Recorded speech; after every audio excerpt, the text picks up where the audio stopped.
ኤርሚያስ ግን ዘመኑን ይቅርታ የሌለው ዘመኑን ሙሉ እኔ እንደ ኤርሚያስ አይነት ሰው በምድር ላይ በባይብል ውስጥ የለም፣ በዚህ ምድርም ላይ አልተፈጠረም። እውነት ጠማማ እንደሱ ክፉ ሰው በዘመን ይቻላል። ፓስተር መጥቶ እዚህ ጋር በሚያምኑ ፊት ወንድሞችን አዋርዳለሁ ቢል አልሰማሁም።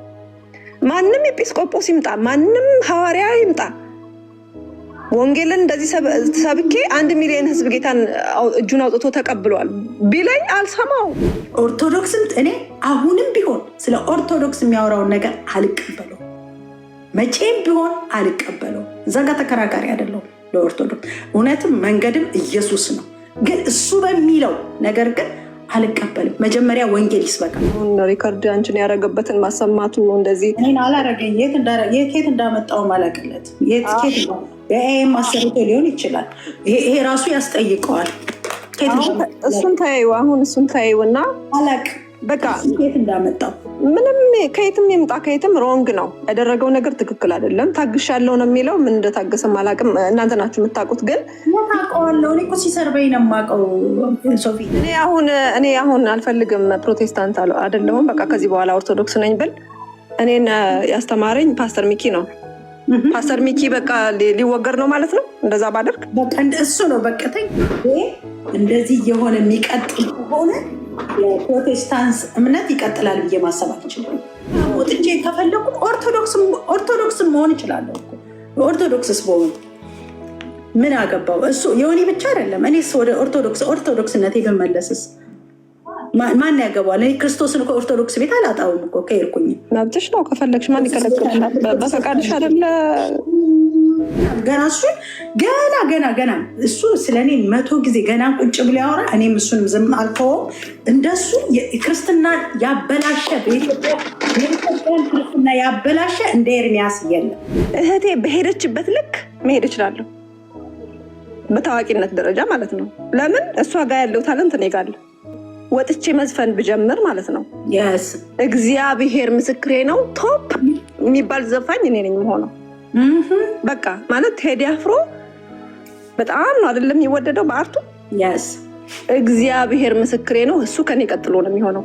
ያለማጋነን ነው የምነግርሽ። ለምን በነጋየሁን ቁጭ አድርጌ ሰው ግራ እስኪገባው ድረስ ማናት ብሎ ግራ እስኪገባው ድረስ መዝፈን። አሁን ብልልሽ ትደነግጫለሽ ስለማልዘፈን እንጂ እኔ ከኤርሚያስ ራስ ላይ ያልወርድ ይህን ሁሉ ህዝብ ይህን ሁሉ ሰው ከቤተ ክርስቲያን እንዲቀር ነቢይ ሌባ እንዲባል ሁሉን ኦርቶዶክሱ ቀለለ፣ ጴንጤውም ቀለለ፣ ሁሉን ሃይማኖት አፈር ያስበላው ኤርሚያስ ነው።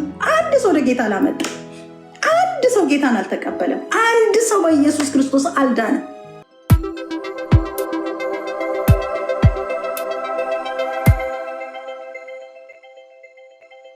ቲክቶክ ላይ ያሉ ኮሬክት መደራረግ መጽሐፍ ቅዱሳዊ ነው። ኮሬክት መደራረግ፣ ሼም መደራረግ ግን አጋንንታዊ ነው። ኮሬክሽን ከእግዚአብሔር ነው። ማረም ማዋረድ ግን ከእግዚአብሔር አይደለም፣ ከሰይጣን ነው። ሰውን ማዋረድ፣ ማንቋሸሽ፣ ሰዎች እንዲንቁሽ ማድረግ፣ በር መክፈት፣ አንቺን ሰዎች እንዲሰድቡሽ፣ ሰዎች እንዲያላግጡብሽ፣ አገልግሎትሽን እንዲያሾፉበት፣ እንዲጥሉሽ ማነሳሳት፣ ማደም፣ አድማ ማስነሳት፣ መቀስቀስ ግን ይሄ ከእግዚአብሔር አይደለም። አይ ዶንት ኬር ማንም ይሁን ማንም ያደርገው። ለምን የአብያተ ክርስቲያናት ዋና መሪው ለምን አያደርጉትም? እሳቸው ስላደረጉት ትክክል ሊሆን አይችልም። ወንጌል የሰበከ ሰው ነውና እከሌ በጣም ትልልቅ የእግዚአብሔርን ስራ ሰርቷልና እሱ ሲያደርገው ኃጢአት የሆነው ነገር ጽድቅ ሊሆን አይችልም። ሼሚንግ ኃጢአት ነው እና ይሄንን ሰውን ማሳፈር፣ አገልጋዮችን ማሸማቀቅ፣ ማዋረድ ባህል እኔ እንጃ። እኔ በጴንጤ አሁን ኤክስፐርት ሆነናል። ኤክስፐርት በቃ ጥቅስ እየተጠቀሰ ምን እየተባለ ለመንፈሳዊ ነገር ቀንቻለሁ፣ ለጽድቅ ቀንቻለሁ በሚል ሽፋን ሰዎችን ማዋረድ እና ማሸማቀቅ በጣም እንደ ኖርማል ነገር ሆኗል። ግን ይሄ ከእግዚአብሔር መንፈስ አይደለም። ጌታ ኢየሱስ ሰዎች ሊያዋርዷቸው የፈለጓቸውን እንኳን ሰዎች ፕሮቴክት ሲያደርግ ነው ያየ ነው። በድንጋይ ልትወገር ስትል ከእናንተ ኃጢአት የሌለበት ይውገራት ብሎ ፕሮቴክት ሲያደርጋቸው፣ ኃጢአተኞችም ስንት በደል ያለባቸውን ሁሉ ሰዎች ፕሮቴክት ሲያደርግ ነው ያየ ነው። እሳት ወርዳ ከሰማይ ትብላቸው እንበል ሲሉ ነው። እናንተ ምን አይነት መንፈስ እንዲሆንላችሁ አታውቁ። የሰው ልጅ ሊፈርድ አልመጣም ሊያድን የመጣው እያለ በሚገፉት በሚጎዱት ላይ ሲወግን ያየ ነው እንግዲህ ጌታ እንጂ ማንንም ሲያዋርድና ሲያንቋሽሽ አላየ ነው።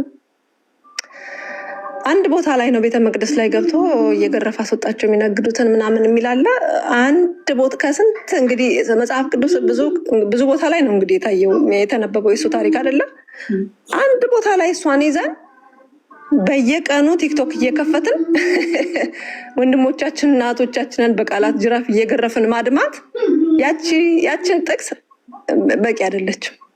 ያንን ትክክል አታደርገውም ይሄን ሁሉ ነገር እና ለዛውም ያለ በቂ ማስረጃ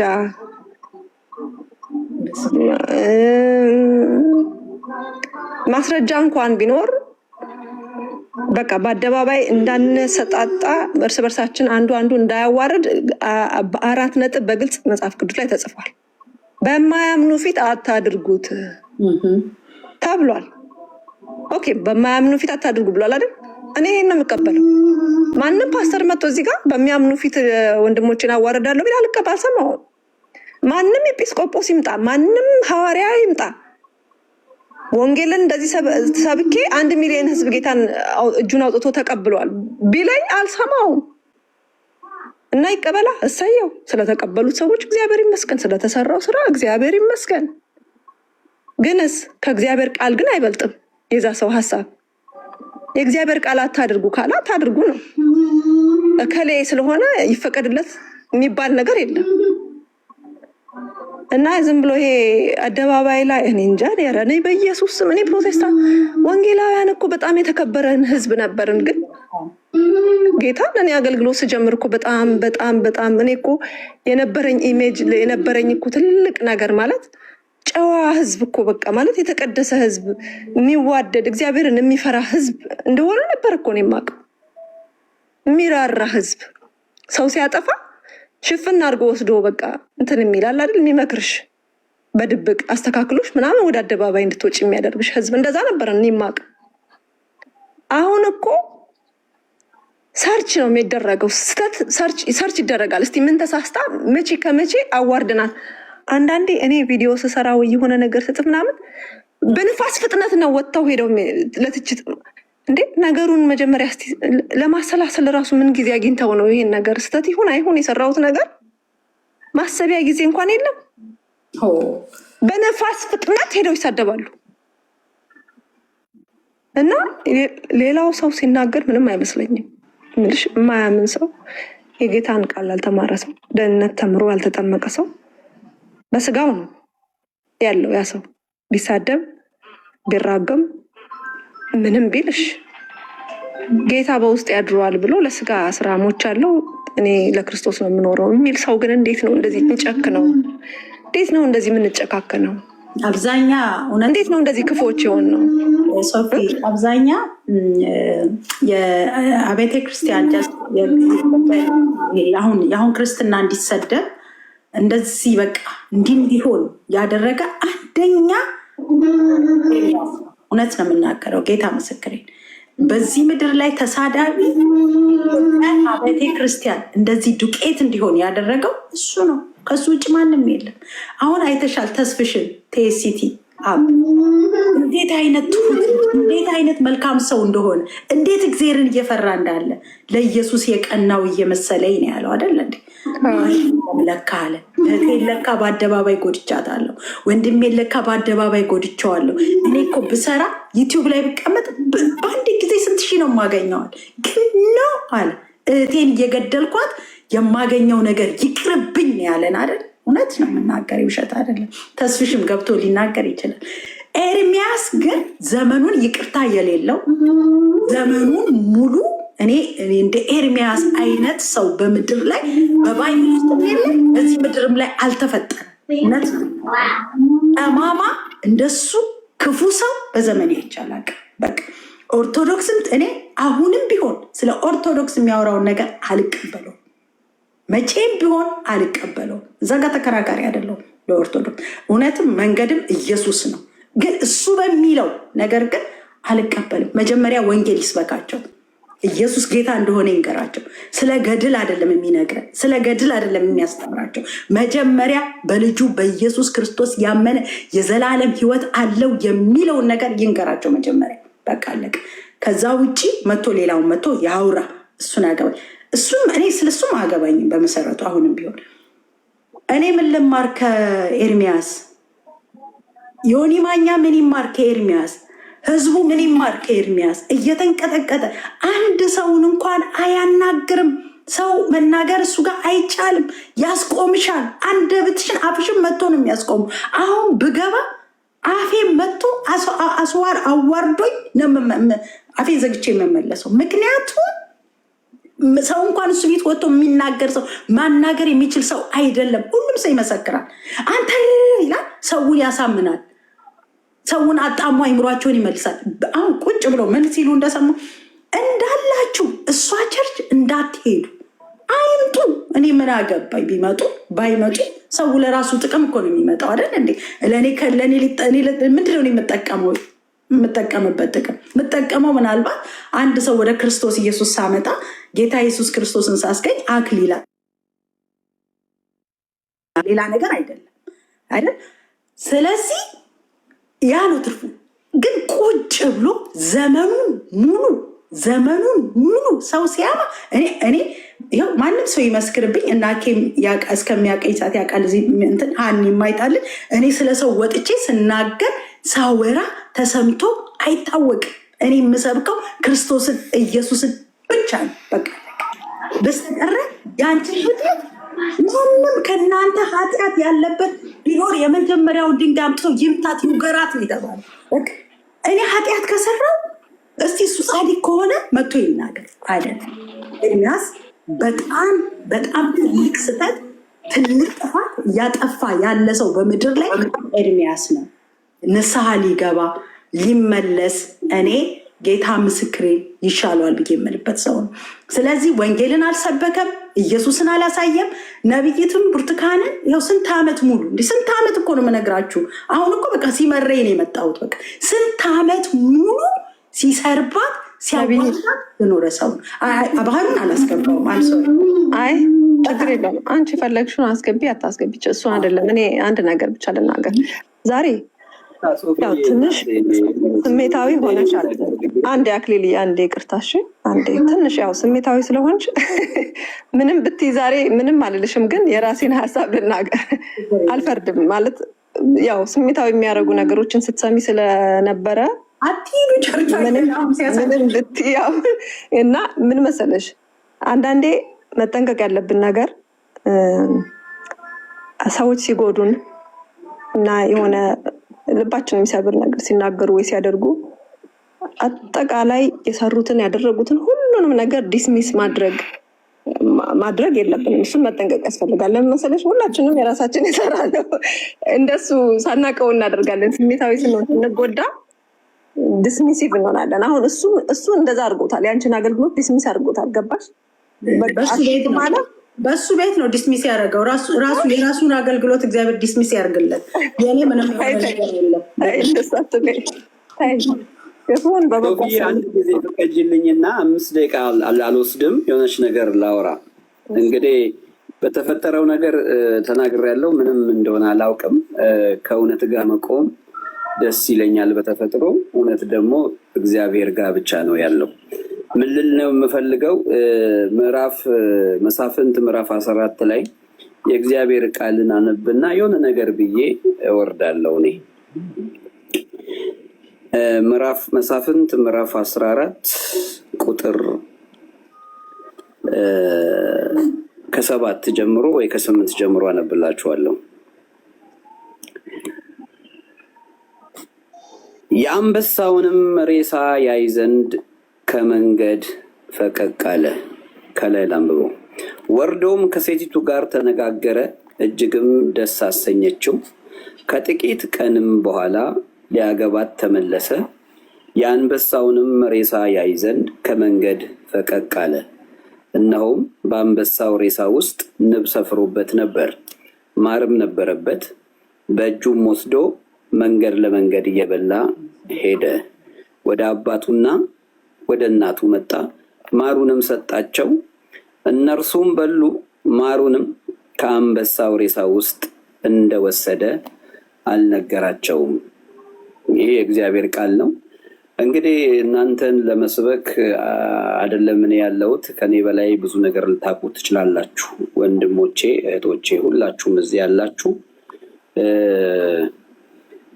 እንትና ሶምሶም ያውቃል አታድርግ የተባለውን ገና ከእናቱ ማህፀን ጀምሮ እግዚአብሔር ቃል ገብቶበት በቃል ኪዳን የተገኘ ልጅ ነው። አትብላ፣ አታድርግ፣ ይሄ ነገር እንዳያገኘው ተብሎ ያደገ የመጣ ፍልስጤማውያንን ነፃ ያወጣል ተብሎ ከፍልስጤማውያን እጅ እስራኤሎችን ነፃ ያወጣል ተብሎ በእግዚአብሔር እጅ፣ በእግዚአብሔር ፈቃድ፣ በእግዚአብሔር ፕላን የመጣ ነው። ግን እዚህ ጋር ምን ሲያደርግ ታዩታላችሁ? አትንካ የተባለውን ነገር ነክቶ ለእናትና ለአባቱ ግን ሄዶ እነሱም እንዲበሉት ካደረገ በኋላ ከየት እንዳመጣው ግን አልነገራቸውም። ከየት እርም የሆነን ነገር ነው። አትብላ፣ ከሞተ አንበሳ ውስጥ የሞተ ነገር አትንካ ተብሎ ነበረ። ከዛ ውስጥ እንደመጣ ለእነሱ አልነገራቸውም። ቢነግራቸው ኖሮ ምን ይሉት ነበረ? ለምን እንደዚህ ያደረግክ ብለው ይወቅሱት ነበረ። ሁላችንም እኔንም ጨምሮ ኃጢአታችንን በደንብ ነው የምናውቀው። ማንም እንዲነግረን አያስፈልግም። እንደብቃለን ለሰው እንጂ ሁላችንም እናውቀዋለን የምንሰራውን ኃጢአት። እልህ መገባባት አያስፈልግም። ከእግዚአብሔር ጋር መጨረስ በንስሐ ከዛም በኋላ ነገሩን ማስተካከል ትልቅ ብልህነት ነው። እኔ ወደ የእግዚአብሔር መንፈስ ይሄን ወደ እኔ ስላመጣው በዚህ መልኩ ልነግራችሁ ስለፈለግኩ እንጂ ከእናንተ የተሻልኩ ሰው ሆኜ አይደለም። እሱም ሆነ አንቺ ያልነገራችሁን ወይም ልትነግሩን የማትፈልጉት ነገር በውስጣችሁ ሊኖር ቢችል እንኳን ሳትነግሩን እኔ አንቺን በወገን እሱን መጥላት አይደለም፣ እሱን ብጠላ አንቺን መወገን አይደለም። እኛ ጋር እንደዚህ አይነት ነገር መምጣቱ ግን በጣም እንደ አንድ ደካማ ክርስቲያን ወይም ኢየሱስን እንደሚወድ እንደ አንድ ትንሽ አገልጋይ ያሳፍራል። በእኛ መሀል መኖሩ እኔ በጌታ ፍቅር የምለምናችሁ በፍቅር ፍቱትና ወንጌልን ቀጥሉ። ይሄንን ነው የምናገር። በጌታ ፍቅር ልለምናችሁ። በቃ ኢየሱስን ብቻ ማራመድ፣ ኢየሱስን ብቻ ማሳየት ምንልን። አዎ ብዙ ነገር ልታቂ ትችያለሽ፣ ብዙ ነገር ሊያቂ ይችላል። የሆነ ነገር ቢባል ምንም ማንም ደስ አይለውም። ምክንያቱም እሱን የሚወዱ ብዙ ሰዎች ሊኖሩ ይችላሉ፣ አንቺን የሚወዱ ብዙ ሰዎች ሊኖሩ ይችላሉ። በመሀል ኢየሱስ ክርስቶስ ተሸፈነ ማለት ነው። የሰራችሁትን ነገር ለእናትና ለአባቱ ሄዶ እንዳልተናገረ ሶምሶም አታደርግ የተባለውን ነገር አድርጋችኋል ማለት ነው። እናንተም እየፈረድኩባችሁ አይደለም። እኔ ለፍርድ አልተጠራሁም፣ እኔም ደካማ ነኝ። ነገር ግን ያንን ነገር ተዉትና በቃ ወደ እግዚአብሔር ተመልሳችሁ ይህንን ነገር ለአንዴና ለመጨረሻ ጊዜ እባካችሁን ፍቱት፣ እባካችሁን ፍቱት። ብዙ ያልዳኑ ወገኖች አሉ።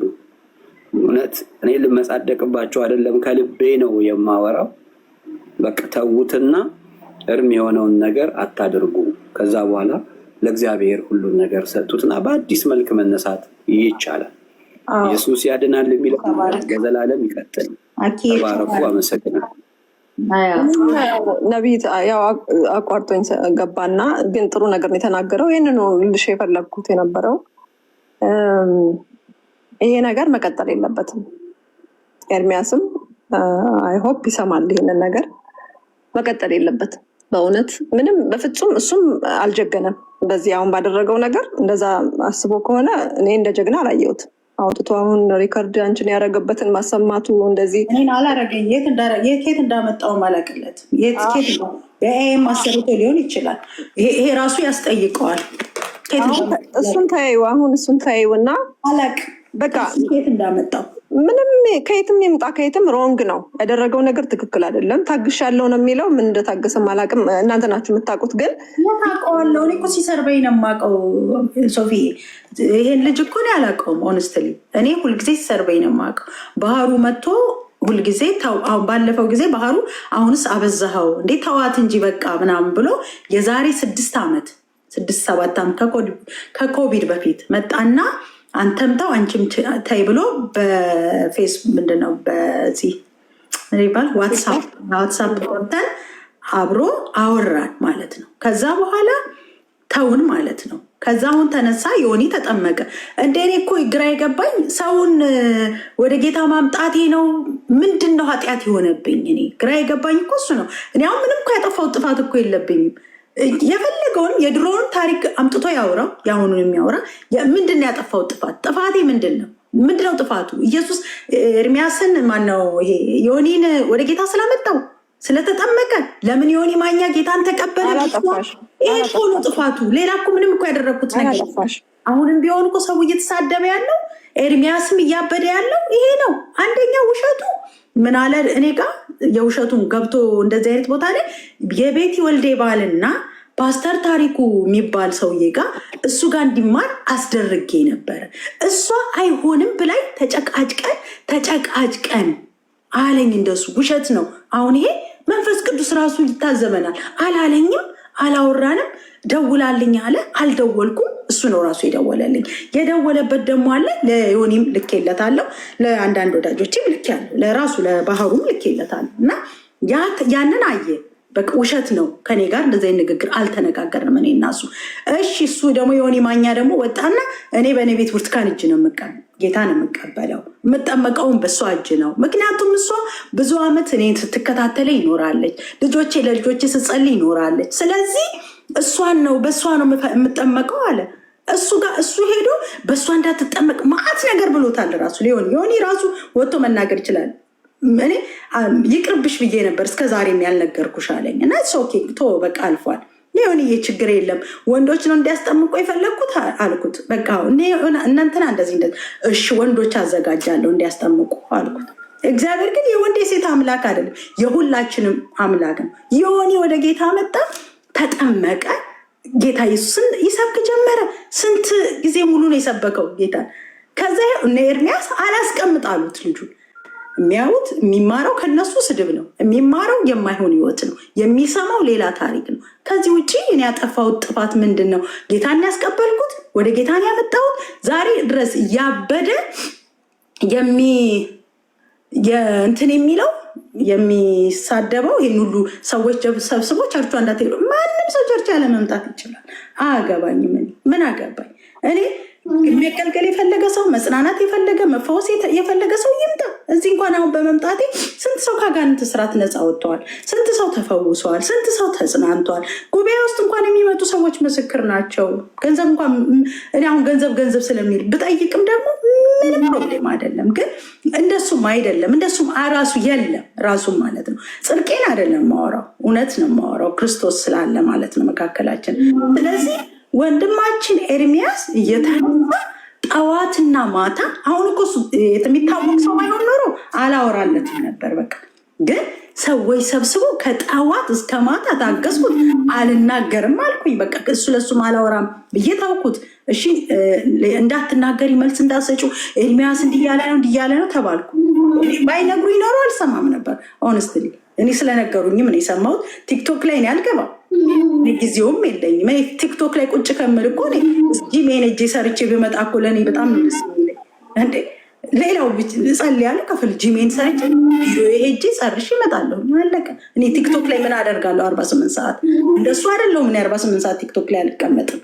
ስለዚህ ዮኒ ማኛ ጌታን ስለተቀበለ ብቻ ነው፣ ወንጌል ስለተሰበከ ነው እንጂ እንዲህ አናዶት እንደዚህ የሚለው ሌላ ምንም ማነው ስሙን ኤርሚያስን ያናገርኩት የተገናኘንበት መንገድ የለም። አክብሬ ኤርሚዬ እንዴት ነህ? ደህና ነህ? እኮ ደህና ነኝ። እንደ እሱ እኮ እውነተኛ ነብይ ነሽ ብሎ የተናገረኝን ማስረጃ አለኝ፣ እኔ ላቀርብ እችላለሁ። የራሱ እጄ ላይ ያለ እውነተኛ ነብይ ከቲቪ ጆሻን ጋር አይቼሽ አንቺን ማግኘት ብሎ እኮ ስንት ነገር እኮ ያለ ልጅ ኤርሚያስ ማለት። ዛሬ ደግሞ ተገልብጦ አለ፣ እኔ ራሱን አቅርቤለታል። ዛሬ ተገልብጦ ሌላ ታሪክ ነው። ቸርቿ እንዳትሄዱ፣ ግብረ አበሮቹን ሰብስቡ፣ እንደዚህ እንዳታደርጉ፣ እንደዚህ እንዳትሆኑ ብሎ ማውራቱ ለምን ተፈለገ? እንዴት ተነሳ ይሄ ነገር ግን? በምን መጣን? መጀመሪያው ነው እንዴት እንደዛ አለ? ምኑ? አይ ሰሞኑን መጀመሪያ እንግዲህ ሲነሳ አይ ቲንክ እሱ ወሬ የመጣው ነው። እሱ ለምን ጀመረው ማለት ነው። አሁን እሱ ስላንቺ አላውቅም፣ ገብቶ ስለ ዮኒ ነው የሚያወራው። በሱ ምክንያት ነው፣ በዮኒ ምክንያት እኮ ነው እንጂ እኮ ከዛ እኮ ተገናኝተን አይደለም። በዮኒ አንቺ ምን አደረግሽ? በቃ ዮኒ አሁን እኮ እሱ የተናደደው እኮ ምንም አድርጌው እኮ አይደለም። ዮኒን ለምን ወደ ጌታ መጣችሁ? እሷ ስላስጠመቀችው እሷ ስላስተማረችው ነው ዮኒ እንዲህ የሆነው እኮ ነው። አሁን ነገሩ እኮ ዮኒ ነው። ደግሞ እኮ ይኸውልሽ እኔ አሁን አልፈልግም ፕሮቴስታንት አይደለሁም። በቃ ከዚህ በኋላ ኦርቶዶክስ ነኝ ብል እኔን ያስተማረኝ ፓስተር ሚኪ ነው። ፓስተር ሚኪ በቃ ሊወገር ነው ማለት ነው እንደዛ ባደርግ። በቃ እሱ ነው በቃ ቴንኪው። ይሄ ነው አሁን እኮ አልኩሽ እኮ እኔም አሁን ለምሳሌ ሁሌ ይቅርታ ስሙ ይጠፍ ማርሰል ቲቪ ማነው ማርሰል? ዮናታን አሁን እሱ ዮናታን ማአት ሰዎች ወደ ጌታ ልጆች ወጣቶች አምጥቷል አይደል? የጸኑ አሉ፣ ያልጸኑ አሉ። ተጠያቂው ማን ነው? እሱ ሊሆን ነው እንዴ? አይደለም እና እንደዛ ከሆነማ እንዲ ወንጌልንም መስበክ ሊያስፈራ ነው እንጂ እንዴ ቢመለሱብኝ ደግሞ እኔ እወቀሳለሁ ብዬ ላልሰብክ ነው እንዴ? ዴሞስም አለ ይሄንን ዓለም ወዶ ሄዷል አለ። ከጳውሎስ እኮ ነው የተለየው። ያው ትልቅ ከተባለ ከእግዚአብሔር ሰው ተለይቶ ሄዷል ይላል እኮ። ዮኒ እኮ ተለይቶ አልሄደም እኮ። እኔና ዮኒ እኮ አገኘዋለሁ፣ ተውለዋለሁ፣ እንጸልያለን፣ እረፍለዋለሁ። ምንም እኮ እኔ አሁን እኮ የሆኒ እናትነቴን እኔ በታሪክ በተአምር አልሰርዘውም። ዞሮ ከዚህ ውጭ ግን ያደረግኩት ኃጢአት፣ የሰራሁት በደል፣ ያደረግኩት ነገር የለም። ምንም ያደረግኩት ነገር የለም። ጌታ በሚያውቀው ይሄ ሁሉ አሁን ኤርሚያስ ተነስቶ እንደዛ የሚለው እንደዛ የሚጮኸው አሁን እያበደ ቸርቿ ትሂዱ። እኔ ድሮም እነንትና ቸርች ለመወደድ ብሎ ነው እነ ፓስተር ቸሌ ቸርች እነንትና ቸርች ብያለሁኝ አለ። የኔ ቸርች ከሆነ ማፍረስ የለመደው የእግዚአብሔርን ቤት የሚያፈርሱ ራሳቸው ይፈርሳሉ ነው የሚለው መጽሐፍ ቅዱስ ነው የሚለው። ጌታ ኢየሱስ ነው ያለ። ይህ እግዚአብሔርን ቤት የሚያፈርስ ሰው ራሱ ነው የሚፈርሰው። እኔ አገባኝ። እኔ እግዚአብሔርን ቤት ቢያፈርስ ያፍርሰው፣ ቢቀመጥ አሁን ይሄ ነገር ሊቆም ይገባል። በይፋ ሞጥቼ ከፈለኩ ኦርቶዶክስም መሆን ይችላለሁ እኮ። ኦርቶዶክስስ በሆኑ ምን አገባው? እሱ የሆኒ ብቻ አይደለም። እኔ ወደ ኦርቶዶክስነቴ ብመለስስ ማን ያገባዋል? እኔ ክርስቶስን ከኦርቶዶክስ ቤት አላጣውም እኮ ከሄድኩኝ። መብትሽ ነው። ከፈለግሽ ማን ይከለክልሻል? በፈቃድሽ አይደለ? ወንጌላውያን የፈለገው አይደለም። ይሄንን ነገር ነው ደግሞ ልንገርሽ አንድ ነገር። እዛው ሰብስቧቸው ከሚያወራቸው ሰዎች ምንም ድክም ያልኩ ደካማም ልሁን በቃ የፈለገ ልሁን ማለት ነው።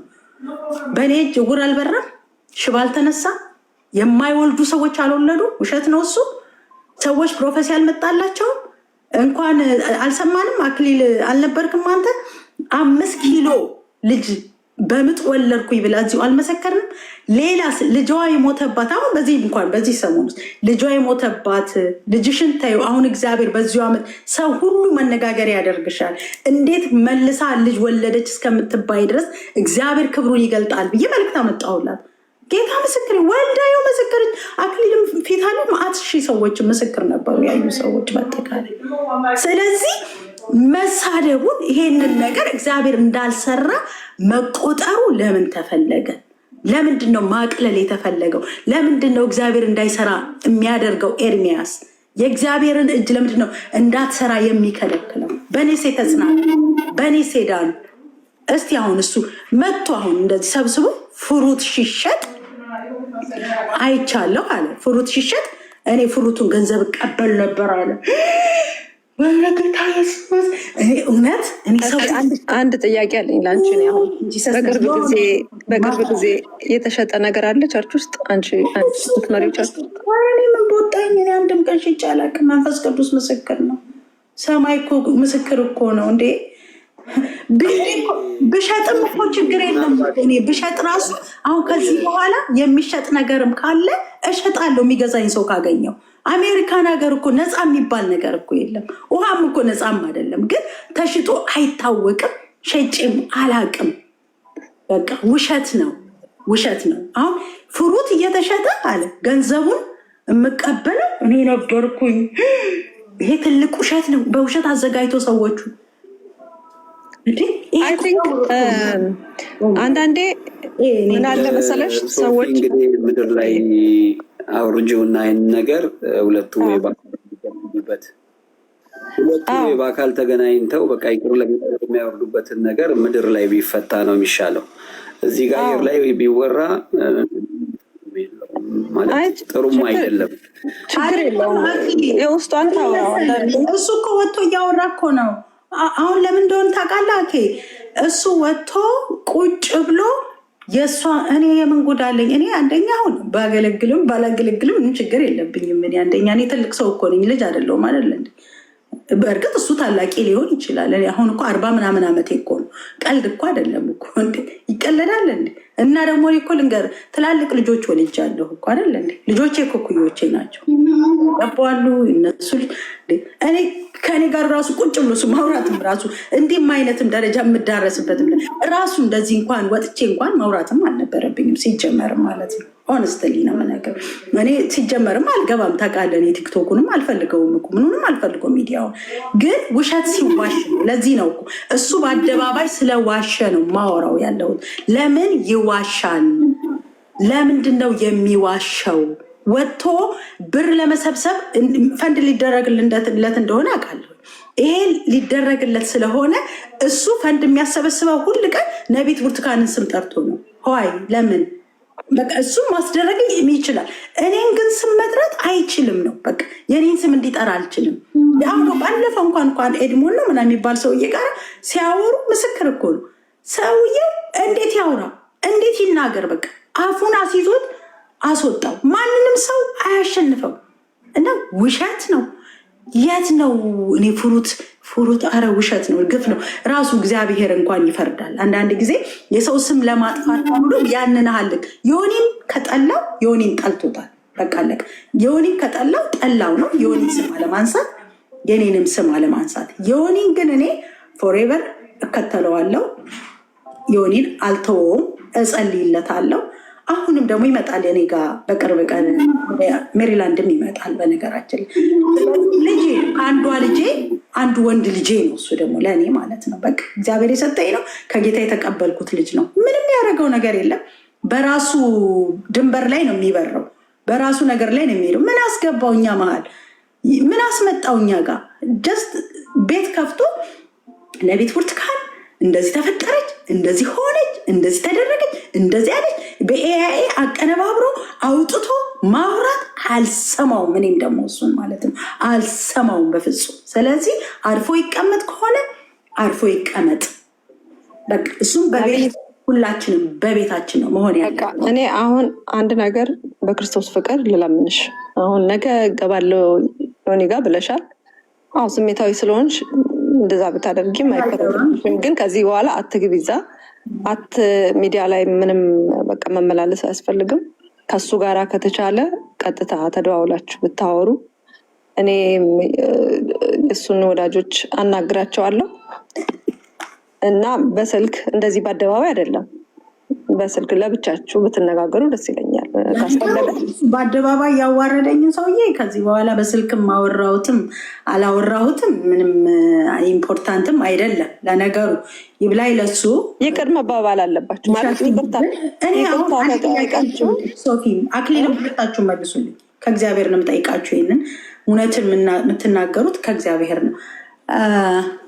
ይሄ ሲመሰክሩ የነበሩ ሰዎች ታዲያ ውሸት ነው? ይሄ ወለድን ያሉት እያለቀሱ መንታ ልጆች ወለድን ምናምን ያሉ ሰዎች ውሸት ነው? እኔ ግራ የገባኝ ነገር እናንተ እንኳን መቼም አይታችሁት ይሆናል። አንዱን እንኳን ተሳስታችሁ ውሸት ነው ማለት ነው። እኔ ልመልስ እሺ ከፈቀድሽልኝ። እግዚአብሔር በዘመናት መካከል ሰውን ፈርቶ ስራውን አቁሞ አያውቅም። እሱ ስሙ ፈዋሽ ነው። ስሙ እንደወደደ በማንም ሊሰራ ይችላል። በአንቺ ሰርቷል በእሱም ሰርቷል እኮ ብላ ሶፊያ ቅድም ተናገራለች። ስለዚህ ዋናው ነገር ይህንን ነገር ከእናንተ ከሁለታችሁም አይመጥንምና በይቅርታ ፍቱት ነው። ኃጢአቱን የሚሰውር አይለማም፣ የሚናዘዝባት የሚተዋት ግን ምሕረትን ያገኛል። ስለዚህ ተዉትና በጌታ ፍቅር እኔም የምንጠይቀሽ ሶፊም ሰው በመሃላችሁ አድርጋችሁ ለዘላለም ዝጉት። ግድ የለሽም ይሄ ነው የሚያዋጣው ግዴታ ነው። ይህን እንደዛ አድርጉና ተዉት በቃ። አሁን ምን አለ ስለ ወንጌል ብንሰባበቅ ሌላ ነገር ብናወራ። እውነት በጣም ተሰበከ ስለ ነቢይት ብርቱካንና ስለ ኤርሚያስ እንደዚህ አየሩን ተቆጣጠራችሁት እኮ አየሩን። ዲዘርቭ አታደርጉም ስለ እናንተ ይህን ያህል መወራት ምድር ላይ ያወርዱት። ፌመስ ነው ደግነት ስለ ንጉሱ መቼ ይወራ? ስለ እናንተ ይህን ያህል ከተወራ ያንን አድርጉ። ተባረኪ ፕሮፌት ስላስገባች አኪ በጣም ሪስፔክት ማድረግ ወንድሜ ነህ። ኢየሱስ ጌታ ነው። እውነቱን ለመናገር ከዮኒ ጋር ገብቼ ምንም አልለውም። ምን ቦጣይ ብዬ ዮኒዬ ራሱ ሙሉ ሰው ነው፣ በቂ ነው። ግን ያው ዞሮ ዞሮ ይሄ ሁሉ ዱላ የወረደብኝ እሱን ወደ ጌታ በማምጣት ነው። እረፍ ብዬ ነበር፣ ስሜ ማርፎ ነበረ። አሁን በቃ በኤአይም በምንም እያሰሩት ማስጮህ ጀምሯል። እሱን እንግዲህ እግዚአብሔር ከእሱ ጋር ያወራርደው፣ ከራሱ ጋር ይወራረድ እና ተባረክ ሁለኝና እዚህ ስር ኮሜንት የምታደርጉ አንዳንዶቻችሁ እና ልጅ ቢወልዱ ለአንቺ ክብር ነው ወይ እና እንደዚህ ነው ወይ ስለ ራስሽ እንትን ነው ወይ እንደዚህ ምትሉ የሚያሸማቅቅ አይነት ንግግር የምትናገሩ እረፉ። እግዚአብሔር እንደሰራባት ካመናችሁ አትበሉ እንደዚህ። እግዚአብሔር የሰራበትን ዕቃ አክብሩ። እግዚአብሔር ለራሱ የቀደሰው ዕቃ ይከበራል። እንደዚህ ማሽሟጠጥና ማንጓጠጥ አያዋጣችሁ። ምክንያቱም በቃ እግዚአብሔር ያደረበት ኃይሉን የሚገልጥበትን እናከብራለን። እግዚአብሔር ቃል በቃሉ ለማገልገል የሚተጉትን አክብሩ ይላል መጽሐፍ ቅዱስ። እጥፍ ክብር ይገባቸዋል እኮ ይላል። እንዴ ምን ነው እጥፍ ውርደት ብላችሁ ነው እንዲያነበባችሁት? እጥፍ ውርደት ይገባቸዋል እንዴ? እግዚአብሔርን የሚያገለግሉ ሰዎች እጥፍ ክብር ይገባቸዋል ይላል፣ ወደድንም ጠላንም። እና አገልጋይን መናቅ የጻድቅነት ወይ አዋቂነት ምልክት አይደለም። የሚያመጣው በረከትም የለም፣ ምናልባት ቁጣ እንጂ። እና እሷን እናሳዝናችሁ፣ እሷን አስለቅሳችሁ፣ እሷን ሰብራችሁ የምታገኙት አክሊል የለም። ምናልባት ቁንጥጫ ይሆናል እንጂ ሴት ልጅ ናት። በሴትነቷ እንኳን ልትከበር ይገባታል፣ እንኳን በእግዚአብሔር አገልጋይነት። ያው እኛ ሀገር እንደ ዕድል ሆኖ ሴት ልጅ አትከበርም እንጂ በውጭ ሀገር ብታዩ እዚህ ሀገር ሴት ልጅ በጣም የተከበረች ናት። ሴት ልጅ እንደፈለጉ መናገር ዋጋ ያስከፍላል። ህፃናትና ሴቶችን በተለይ ቅድሚያ የሚሰጠው ለህፃናትና ለሴቶች ነው። የሴቶች አካላዊ ጥቃት ማድረግ እጅግ ከፍተኛ ወንጀል ነው። አሜሪካን ሀገር ብትመጡ አካላዊ ብቻ ሳይሆን የስሜት ጉዳት ማድረስ ራሱ ቨርባል አቢዩዝ የሚባል አለ። ግዴታ ሰው በሽጉጥ ስለመታችሁት ወይ በዱላ ስለደበደባችሁት አይደለም ወንጀለኛ የምትባሉት። ቨርባል አቢዩዝ፣ የቃላት አቢዩዝ የሚባል በህግ የሚያስጠይቅ ትልቅ ወንጀል ነው። ስሜትን መጉዳት፣ የሰውን ስሜት መናገር፣ ማዋረድ፣ ማናናቅ ወንጀል ነው። ከኃጢአትም ያለፈ ወንጀል ነው። እና ምናልባት እንደ አዋቂነት መስሏችሁ ከሆነ ተው፣ ይቅርባችሁ። ደግሞ እቺ ሴት እውነት ለመናገር እንደ ማንኛውም ሰው እንደማንኛውም አገልጋይ ስህተት ሊገኝባት ይችላል። እኔ ፐርፌክት ናት ብዬ ለእሷ ጥብቅና ልቆም አይደለም እዚህ ጋር ያለሁት። አምሹር 100% ትሳሳታለች፣ ሁላችንም እንደምንሳሳተው። ግን እግዚአብሔር ግን ሲጠቀምባት አይቻለሁ። እግዚአብሔር ክብሩን ሲገልጥባት አይቻለሁ ስታገለግል። ኢየሱስን ትወዳለች፣ የዋህ ናት፣ በጣም ንጹህ ልብ ያላት፣ ስለ ሰው አንድም ቀን ብላ ክፉ ነገር ስትናገር ማልሰማት፣ ሰዎችን ኤንካሬጅ ከማድረግ፣ ሰዎችን ከማበረታታት፣ ሊፍታፕ ከማድረግ፣ በጎ ነገር ለሰው ሁሉ ከመመኘት ውጭ ማንንም ሰው ኢሹ አድርጋ ስትናገር ሰምቻት አላውቅምና እሷን ማዋረድ ለእናንተ ክብር አያመጣም። ምንም እንደው ስህተት እንኳን የመሰላችሁ ጥፋት የሆነ ነገር እንኳን ብታዩ በዚህ መልኩ አይደለም የምትታረመውም የሚናገራት። እግዚአብሔር ያደረበትን እግዚአብሔር ጸጋውን ያሳረፈበትን ሰው በማክበር ነው እኛ የምንከብረው። ተባረኩ። ወዳችኋለሁ ሁላችሁንም። ነቢይት ደግሞ ያው መቼስ እንደተስማማሽ ተስፋ እናደርጋለን እና በውስጥ ተነጋግረን ወደ ሰላም ወደ ፍቅር መምጣት አለብን። ምሳሌነትም አይኖረውም ይሄ ሽኩቻ፣ ዝም ብሎ እዛም እንትን ማለት እሷ እንደዚህ ብላ እንደዚህ ብሎ ምናምን ጥሩ ምሳሌነት የለውም። እግዚአብሔርም አይከብርም በዚህ ውስጥና በቃ በውስጥ ተነጋግረን ከነ ባህርሽ ጋር ተነጋግራችሁ እርቅ መውረድ አለበት፣ ሰላም መውረድ አለበት። የምትመካከሩትም ነገር ካለ በውስጥ ትመካከራላችሁ እንጂ እንደዚህ በአደባባይ አይደለም። እንትን ማለት አቃተኝ። አይዞሽ የኔ እናት። አሁን አጠገብሽ ብኖር አቅፍሽ ነበር። አይ ላቭ ዩ ሶ ማች። አይ ነው ስሜትሽ እንደተጎዳ ስላወቁ ነው የገባሁት እንጂ እነዚህ ቲክቶክ እኮ አልወድም እኔ ታውቂያለሽ። በጣም ነው የሚደብረኝ እንደዚህ ገብቶ ማውራት ራሱ። ግን ውስጥሽ እንደተጎዳ ስላወቁ ነው የገባሁት። አይዞሽ የኔ እናት፣ አይዞሽ። የምታገለግዩ የምትጠሪው አምላክ ሽሩሩ ነው።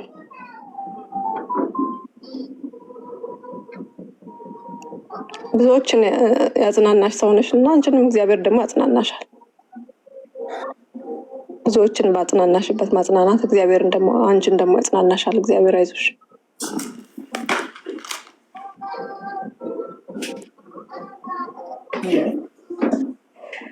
ሴት ልጅ በተለይ እንዲህ ስታዝን ስሜቷ ሲጎዳ በጣም ነው የማዝነው።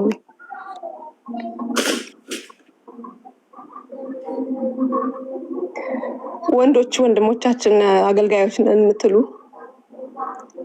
ሴቶች እህቶቻችሁን ፕሮቴክት አድርጉ፣ እቅፍ አድርጉ፣ አይዞሽ በሉ። ስህተት ስታዩ በውስጥ ደውላችሁ በጨዋነት ምከሩ። እህቶቻችሁን ማዋረድ ለእናንተ ክብር አይደለም። መስበር፣ ማሳዘን፣ ጀግንነት ልትሸልሉ ትችላላችሁ። ወጣችሁ ጀግንነት ሊሰማችሁ ይችላል። ግን እመኑኝ ጀግኖች አይደላችሁ። የሴት ልጅ ስሜት ጎርቶ ጀግንነት የለም። መጽሐፍ ቅዱስ እኮ ደካሞች ናቸውና አራሩላቸው ነው የሚለው እንጂ በጭካኔ ሰባብራችሁ ጣሏቸው፣ በቃላታችሁ ውጓቸው የሚል የለም። እና እራሩላቸው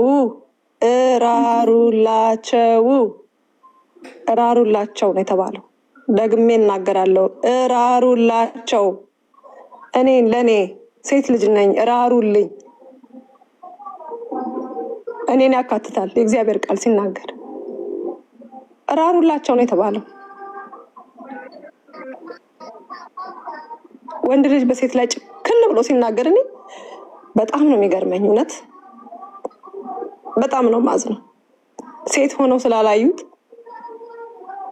እንዴት ጨካኝ ቃላት መስማት ለእኛ እንዴት ቴረራይዝ እንደሚያደርገን ቢያውቁ ኖሮ አያስቡትም ነበር።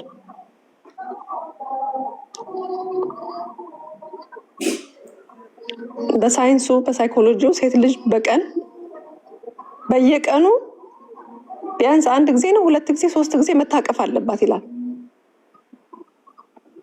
ሴት ልጅ መታቀፍ አለባት ይላል። በተፈጥሯ መታቀፍ የምትፈልግ ናት፣ ፍቅር የምትፈልግ ናት። ለዚህ ነው ባሎቻችሁ ሚስቶቻችሁን በየቀኑ እወድሻለሁ በሏት የሚባለው። ስሜታችን ስስ ነው፣ ይጎዳል። ጦርነት ውስጥ ብታዩ ዓለም ላይ ያለ ኬዋስ በቃ ጠብ፣ መታኮስ፣ እንደዚህ ነገሮች ውስጥ ወንዶች ናቸው ያሉት፣ ሴት የለች። ለምን ይመስላችኋል? ስስ ነን፣ አንችልም እንደዚህ አይነት ነገር። ተፈጥሯችን አይፈቅድም። በጣም ስሶች ነን። እናንተ እንደምታስቡት አይደለም እኛ ተፈጥሮ። እግዚአብሔር ቃል እንዳለው ነን እኛ። ደካሞች ናቸውና እራሩላቸው ነው የሚለው። በቃ አትጨክኑ። እግዚአብሔርን ቃል እናነባለን ካላችሁ፣ እንታዘዛለን ካላችሁ በመራራ አሳዩ። በሴት ልጅ በመራራት አሳዩ። የእግዚአብሔር ሰዎች ከሆናችሁ፣ መንፈሳዊ ሰዎች ከሆናችሁ፣ እውነት መንፈስ ቅዱስን የምትሰሙ ከሆነ እኛ እኮ ከእናንተ ጋር እንትን አይደለንም። ልንፎካከር የወጣን ጀግኖች አርበኞች አይደለንም። እኛ የምንፈልገው የሚራራልን ሰው ነው። በቃ እግዚአብሔርን ማገልገል ነው የምንፈልገው። ሌላ ዓላማ የለንም። በዛ ውስጥ ግን በአካሄዳችን ስህተት ቢገኝ ራሩልን። በርህራሄ እዩን፣ በርህራሄ አርሙን። ወጣችሁ ዘራፍ አትበሉ። አይ በፍጹም አይገባንም። ለኛ እንደዛ አይነት ተፈጥሮ የለንም እኛ።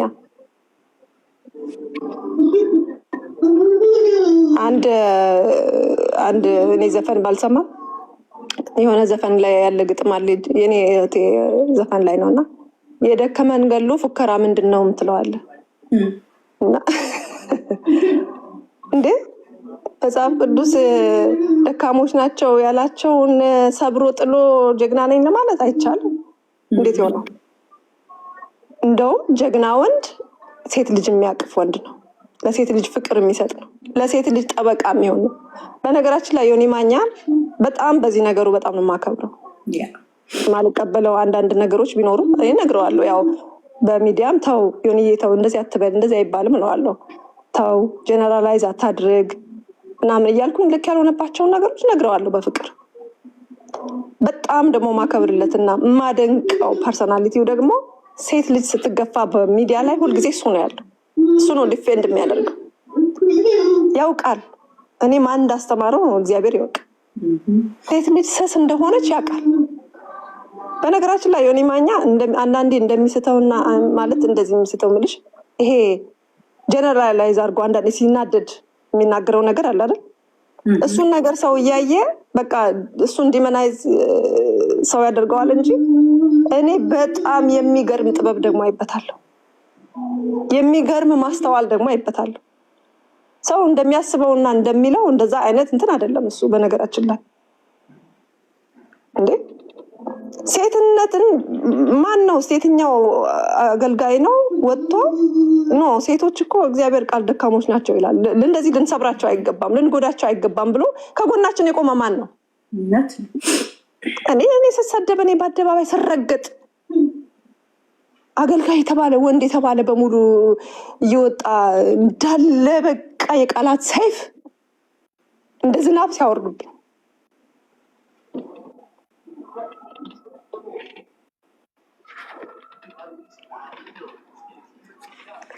አይዞሽ ኢየሱስ ጌታ ነው። አይዞሽ ሶፊያ አይዞሽ፣ ጌታ መልካም ነው። በፍጹም እንዳታለቅሽ።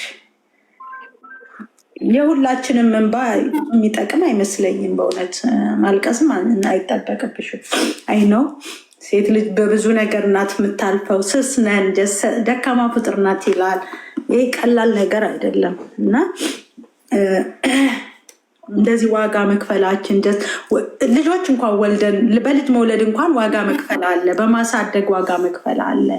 ወንጌልን በመስራት ዋጋ መክፈል አለ። ለሴት ልጅ ሁሉ ነገር ሲምፕል አይደለም፣ ቀላል ብቻ አይደለም። ሆርሞናል ነገር ራሱ አለ። አሁን ሰዎች የማያውቁት እግዚአብሔር እኮ እንዴት እንደመፈጠረን ስለሚያውቅ ነው እኮ በቃሉ ላይ ራሩላቸው የተባለው። ምክንያቱም የኛ ሆርሞን እንደ ወንዶች አይደለም። ሆርሞናችን በየወሩ ፍላክቹዌት ያደርጋል። ድንገት ተነስተን ዳውን እንሆናለን። ድንገት ተነስተን ልናለቅስ እንችላለን። ድንገት ተነስተን በጣም ልናዝን እንችላለን። ለምን? ተፈጥሯችን ነው። ሆርሞናችን ይቀያየራል በየጊዜው። ወሊድ ላይ ደግሞ አለ። ከዛ ደግሞ አራስነት አለ። ከዛ ደግሞ እየተገፋ ሲኬድ ደግሞ ከ45 ዓመት በላይ ደግሞ ሲኮን ደግሞ ወደ ፔሪሜኖፓዝ የሚባል አለ፣ ሜኖፓዝ የሚባል አለ። እውነት ነው። ያ ነገር እየመጣ ሲሄድ ደግሞ ሌላ የሆርሞን ደግሞ መዋዠቅ ደግሞ አለ። በጣም ከባድ ዓለም ነው የሴት ልጅ ውስጥ ላይ የሚካሄደው የስሜት ነገር በተፈጥሮ ማለት ነው። የተለየ ኃጢአት ሰርተን ወይ በደለኞች ሆነን አይደለም። ይሄንን ተፈጥሯችን ነው በቃ። እና ሴትን ልጅ ልክ አንድን ወንድ አንድን ጎረምሳ እንደምንገስጽ ልንገስጽ አንችልም ተነስተን። we cannot do that የሰለጠንን ሰዎች ከሆንን ባላገር ካልሆንን በስተቀር። እስከ መቼ ባለመሰልጠን ውስጥ እንኖራለን? እስከ መቼ በኋላ ቀር ንግግር እንኖራለን እንዴ? የእግዚአብሔር ቃል ራሱ ያሰለጥናል። ስልጡን ነው እኮ የሚያደርገው። ቃሉን መታዘዝ እኮ በጣም ያሰለጥናል። ግዴታ እኮ የሆነ ፒኤችዲ ወይም ደግሞ ሳይኮሎጂ ማስተርስ መያዝ እኮ የለብንም ለመሰልጠን። የእግዚአብሔር ቃል እኮ ያሰለጥናል። ለሴት ልጅ ሩሩ ለመሆን እኮ የእግዚአብሔር ቃል በቂ ነው። ምንም አይነት ሳይኮሎጂ ባንማር እና ወንዶቻችን በእግዚአብሔር ቃል የሰለጠኑ መሆናቸውን ያሳዩን። ሴት ልጅ በመራራት ተለየ ትኩረት በመስጠት ለሴት ልጅ አንድ ወንድ ሲያጠፋና አንዲት ሴት ስታጠፋ እኩል መሆን የለበትም። ምን መርጠው ቃል ለተግሳጽም ለምንም ምን መርጠው ቃል እኩል መሆን የለበትም። ምክንያቱም የሚያመጣው ጉዳት እኩል አይደለም። ተፈጥሯችን እኩል አይደለማ።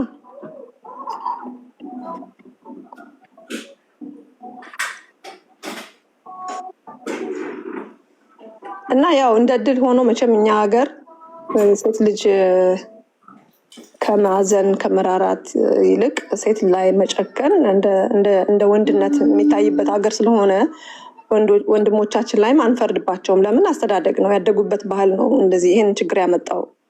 ሴት ልጅ መርገጥ፣ ሴት ልጅ ዝቅ አድርጎ ማየት፣ ሴት ልጅ የበታች አድርጎ ማየት ወይም ደግሞ ሴት ልጅ ሚስትሬት ማድረግ የወንድነት መገለጫ እንደሆነ ተደርጎ የሚታሰብበት ባህል ላይ ስለታደገ ክርስቲያንም ሆኖ ምንም ሆኖ አይለቅም። አንዳንዴ ይሄ አስተሳሰብ አብሮ ይቀጥላል።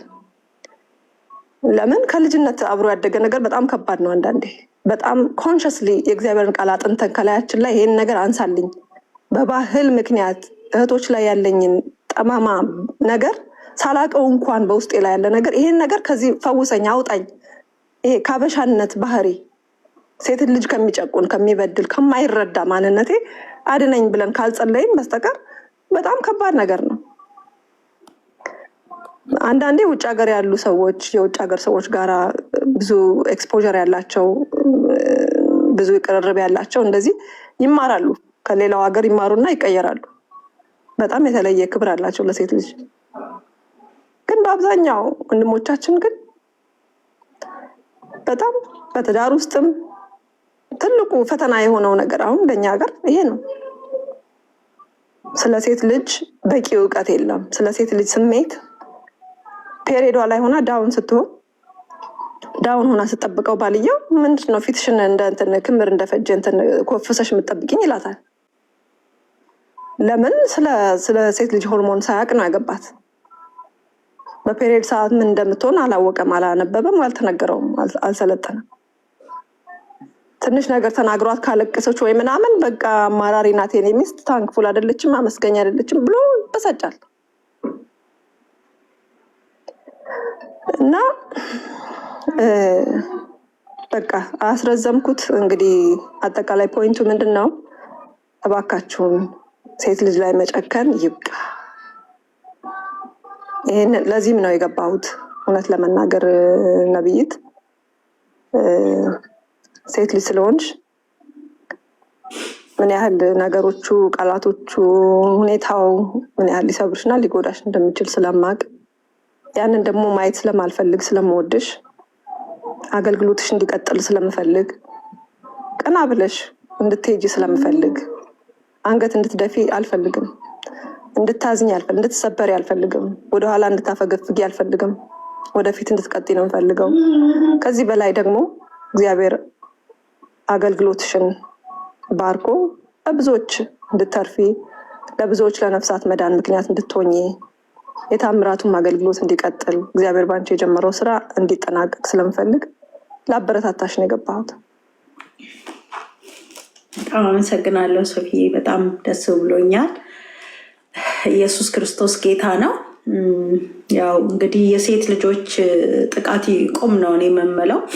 ቀጣይም ከኛም በኋላ እኛ ሲያው እንግዲህ እያገለገልን 10 ምናምን ዓመት በጌታ ቤት አገልግለናል። እያገለገልን ብዙ መተናል። አሁን ግን ሌሎች ደግሞ አሉ የሚመጡ እህቶች የሚነሱ አሉ እና ለእነሱም ቢሆን እግዚአብሔር ቀብቶ ለሚያስነሳቸው ትውልዶች፣ ለሌሎቹም ትውልዶች እንድንተርፍ እንደው አብዛኛ ወንድሞች በጣም ተናጋሪ ሰዎች ነን ብለን የምንል ሰዎች ከዚህ በኋላ እንደው ብናቆም ደስ በእኔ ቢበቃ ይሄ ጥሩ ነው ብዬ ነው ምለው። እኔ በአንቺ ቢበቃ፣ በሶፊ ቢበቃ፣ በእኔ ቢበቃ ጥሩ ነው። በቃ ጀስ ከማበረታታት አለዚያ ስናጠፋ ደግሞ መምከር ነው። ደውሎ እንደዚህ እንደዚህ እንደዚህ ታድርገሻል፣ እንደዚህ እውነት ነው ወይ? መጀመሪያ ሁልጊዜ እውነት የሚጠየቀው ባለቤቱ ነው። እኔ ወጥቼ የሆነን ሰው እንዲህ ነው ልል እችላለሁ።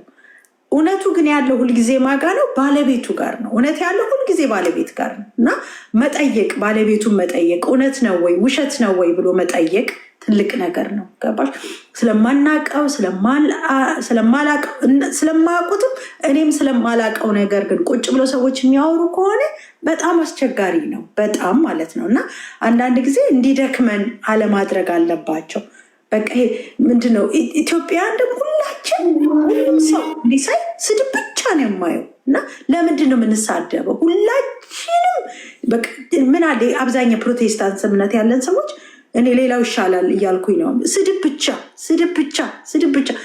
እኔን እናንተ አሳልፋችሁ ከሰጣችሁኝ ማን ነው ሌላኛዎቹ ጋር ምንድን ነው? እኔ አሁን የውጭ ሰው ቢሰርበኝ አይገርመኝም። እውነት ለመናገር ወጥቶ ቢሰርበኝ ምንም አይገርመኝም። ሰዎች እኮ ያልገባቸው ነገር አሁን አንቺን ሰው እዚህ ጋር ወተን ስናዋርድና ስናንቋሽሽሽ ሌላው ሰው ና እስቲ ጌታን ተቀበልና ወደኛ ተቀላቀል እንዴ! አንቺን እየተሳደብን እነሱንስ እንደማንሰድባቸው በምን አውቀው ነው የሚመጡት? አሁን ለምሳሌ አንቺን ካዋረድኩና ከሰበርኩሽ እና ምለውን ሰውዬ እንደማልሰብረውና እንደማላዋርደው በምን አውቆ ነው የሚመጣው? እንዲህ አደባባይ ላይ እንደዚህ በስጋ ነገር እየተገላ አይሆንማ። እንደዛ ወንጌል እንደዚህ ነው እንደሚሰራው።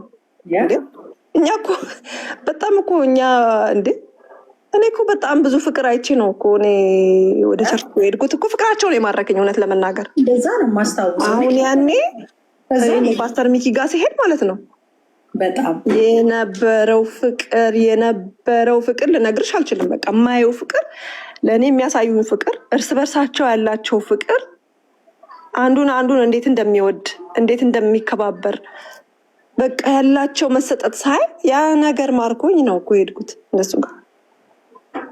እንዴ ያ እኮ ነው መንገዱ፣ ሰዎችን መጥሪያ መንገዱ እሱ ነው እንጂ ጥቅስ ነው እንዴ? እንዴ የጥቅስ ማዕት ናዳ ዝም ብለን ስናዘንብ ብንውል ሰው ይመጣል ብለን እንዴ የምናስበው? ምን አይነት ሞኝነት ነው? እንዴ ወንጌል እኮ ፍቅር ነው። ፍቅር ደግሞ በጓዳ ብቻ ተዋደን በአደባባይ ላይ መነካከስ ነው እንዴ? እንዴት ነው በጓዳ የሌለው ነገር ከየት ነው የሚመጣው አደባባይ? በፍቅራችሁ ያውቋቸዋል የሚለው መጽሐፍ ቅዱስ። እንዴት ነው ታዲያ ፍቅር ከሌለ አንቺን ካልወደድኩኝና አንቺ ላይ ካላሳየሁት ወደ የትኛው ማንነት ነው ሰዎችን የምጋብዘው? እና ሁላችሁም ነቢይት መልካም ነገር አላችሁ። እውነት ለመናገር ወንጌላዊ ኤርሚያስም ትልልቅ አገልግሎት ያገለገለ ሰው ነው። በዚህ አጋጣሚ እውነቴን ነው የምነግርሽ፣ ጥፋቶች እንዳሉ ሆኖ ማከብርለት ግን ትልቅ ነገር አለ። ይሄንን ከጀኒውሊ ነው የምነግርሽ። አሁን አንዳንድ ሰው ኤርሚያስን የሚፈሩት ሰዎች እንዳሉ አውቃለሁ። ከመፍራት የተነሳ የሚያከብሩት ሰዎች፣ ይሄ ወደውት ሳይሆን ፈርተውት አንድ ነገር ብለው ወይ ብቃወመው ይጨረግደኛል ብለው ፈርተው የሚያሽቃብጡ ሰዎች ማለት አለ አይደለም። ይፈሩታል። በቃ የሚፈሩት ሰዎች እንዳሉ አውቃለሁ። እኔ ግን ከፍርሃት አልናገርም። እኔ እግዚአብሔርን ብቻ ነው የምፈራው። ማንንም ሰው ነገ ወጥቶ ቢሰድበኝ ምንም አይመስለኝም። ልንገርሽ፣ ያው ኦፍኮርስ ይመስለኛል፣ በሳጫለሁ። ግን ሚዲያ ስላለኝ እኔ መናገር እችላለሁ ከፈለኩኝ አይደለም።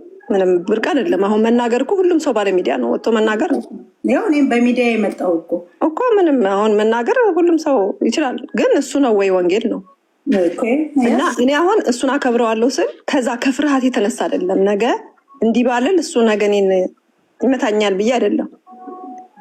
ሳልልም ምንም ሳልልም የራሴን አገልግሎት እያገለገልኩ ብዙ ጊዜ ጨርግዶኛል። ምንም ሳልል ስለሱ ማለት ነው።